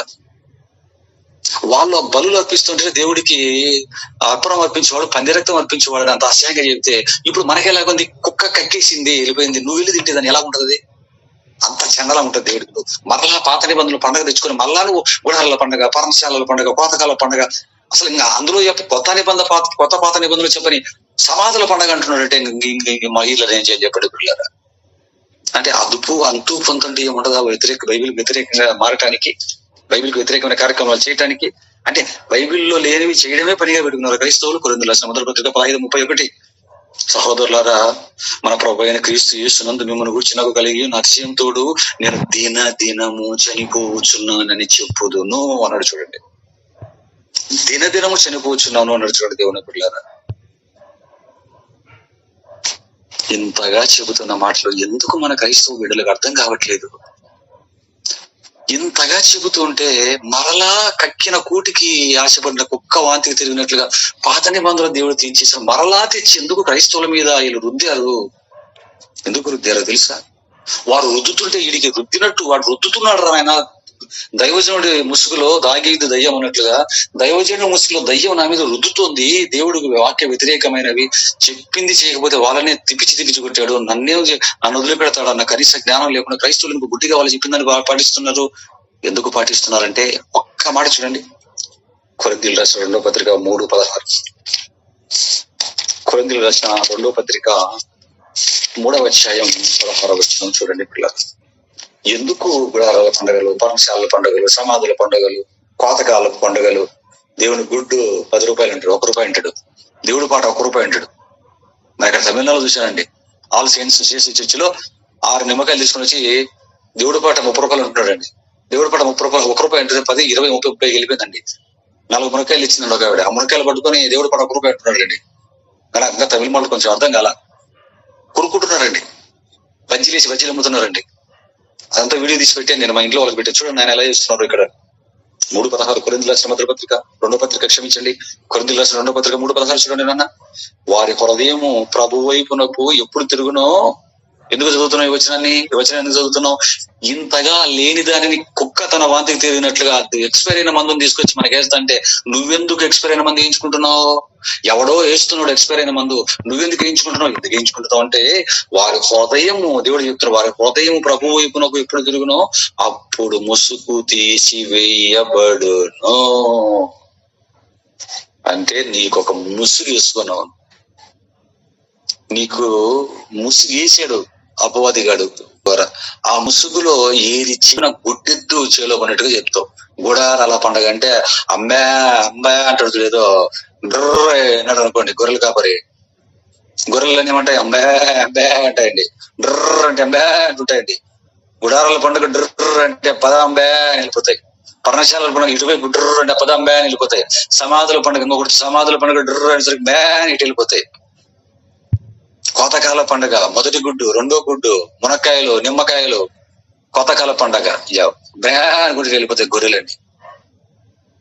గొర్రెలు ఒకసారి వెళ్ళవండి. క్రైస్తవులకి ఇది అలవాటు అండి. అలవాటు ఎందుకు? ముసుగు వేయబడిందండి, ముసుగు వేయబడింది. ఆలోచించిన దేవుని పిల్లలారా, దేవుడిచ్చిన ఒకే ఒక పండగ మనకు పులియని వృత్తితో పండగ, సత్యముతో నిష్కాపట్యముతో క్రీస్తు శరీరంలో రక్తంలో పాలిభాగస్తులమై అపోస్తుల అడుగులు ఎక్కడ పడ్డాయో మన అడుగులు అక్కడే పడాలి. దినవెల్లా వధింపబడిన వారం అన్నాడు. దినదినము మేము వధింపబడుతూ ఉన్నాము అంటాడు. చూసారా, ఆకలితో దిగంబరతో ఎన్ని కష్టాలు వాళ్ళు దేవుడి పని కోసం పడ్డారో. ఈ రొట్టె, ఈ శరీరం ఇంతకంటే గొప్ప విందు మనకి ఏం కావాలి చెప్పండి దేవుని పిల్లలారా? పరలోకాన్ని తెచ్చిపెట్టే వింది, కొద్ది కాలం ఉండే శరీర సుఖాలు ఇచ్చే వింది కాదు అది. పరలోకాన్ని కళ్ళ ముందుకు దించే అద్భుతమైనటువంటి సుఖంతో కూడినటువంటి స్థితి భవిష్యత్తులో నీకు వస్తుంది. అందుకండి ఈ రొట్టె, ఈ ద్రాక్షరసం తినటం, దేవుడి పనిలో పౌలు అపోస్తుల వలె కష్టపడటమే క్రైస్తవులకు దేవుడు నియమించిన పులియని రొట్టెతో ఆచరించే పండుగ. అంతే తప్ప క్రిస్మస్లు అది ఇది బైబిల్లో లేనివి చేసుకోండి, బైబిల్లో చూపించి చేసుకోండి. ఒక హిందువుల పండుగలు జరుగుతున్నాయంటే వాళ్ళకు గ్రంథాల్లో ఆధారం ఉంది. ఒక ముస్లింస్ చేసుకుంటే వారు గ్రంథంలో రాబడి చేసుకుంటాడు. కానీ అందరికంటే జ్ఞానవంతుడు, మహాజ్ఞానం నా చేతిలో ఉంది, నాకు సత్యము తెలిసిందని చెప్పినోడికి మాత్రం బైబిల్లో లేనివి, బైబిల్లో కనబడినవి పెద్ద గొర్రె ఎవరంటే నేనే అని చేసుకుంటాడు. అంటే ఒక హిందువులకున్న కనీస జ్ఞానం లేదా నీకు? ఒక ముస్లింలకు కనీస జ్ఞానం లేదా? సత్యం అంటున్నావు, క్రీస్తు అంటున్నావు, బైబిల్ అంటున్నావు, లేఖనాలు అంటున్నావు, పరిశుద్ధ వాక్యాలు అంటున్నావు. ఆలోచించండి దేవుని పిల్లలు, ఆలోచించండి. ఎవడు నీ కళ్ళు పొడిచాడు? ఎవడు నిన్ను బుద్ధిహీనుడిగా మార్చాడు? ఎవడు నిన్ను తో మళ్లించాడు? నిన్ను కన్న తండ్రి నిన్ను సరైన త్రోవలోకి తెచ్చుకోవాలని ఇప్పటికీ ప్రయాసపడుతూనే ఉన్నాడు దేవుని సేవకుల ద్వారా, సత్యం ప్రకటించే వ్యక్తుల ద్వారా. ఆలోచించండి, మంచి నిర్ణయాలు తీసుకోండి దేవుని పిల్లలారా. ఎవడైనా వచ్చి పర్ణశాలల పండుగ, గుడారాల పండుగ, సమాధుల పండుగ అంటే షటప్ అండ్ గెట్ అవుట్ అని చెప్పానంతే. పోరాను ముందు నుంచి అని చెప్పండి అంతే. సిగ్గు లేదా నీకు? దౌర్భాగ్యుడ, మమ్మల్ని నాశనం చేయటానికి నువ్వు వెళ్ళవు, మమ్మల్ని వెళ్ళనివు ఆ పరలోకానికి. చదువు రానిటువంటి వారు ప్రవేశపెట్టిన పండగలు పిల్లలు అవన్నీ కూడా రేపు వస్తుంది. ఇంకా గుడ్ ఫ్రైడే వస్తే చీపుట్లు పట్టుకొని నీళ్లు పట్టుకొని మొత్తం సమాధులకి వెళ్ళిపోతారు మనవారు. మంచిదండి, టైం అయిపోయింది. కళ్ళు మూసుకొని ప్రార్థన చేసుకున్నాం. తండ్రి,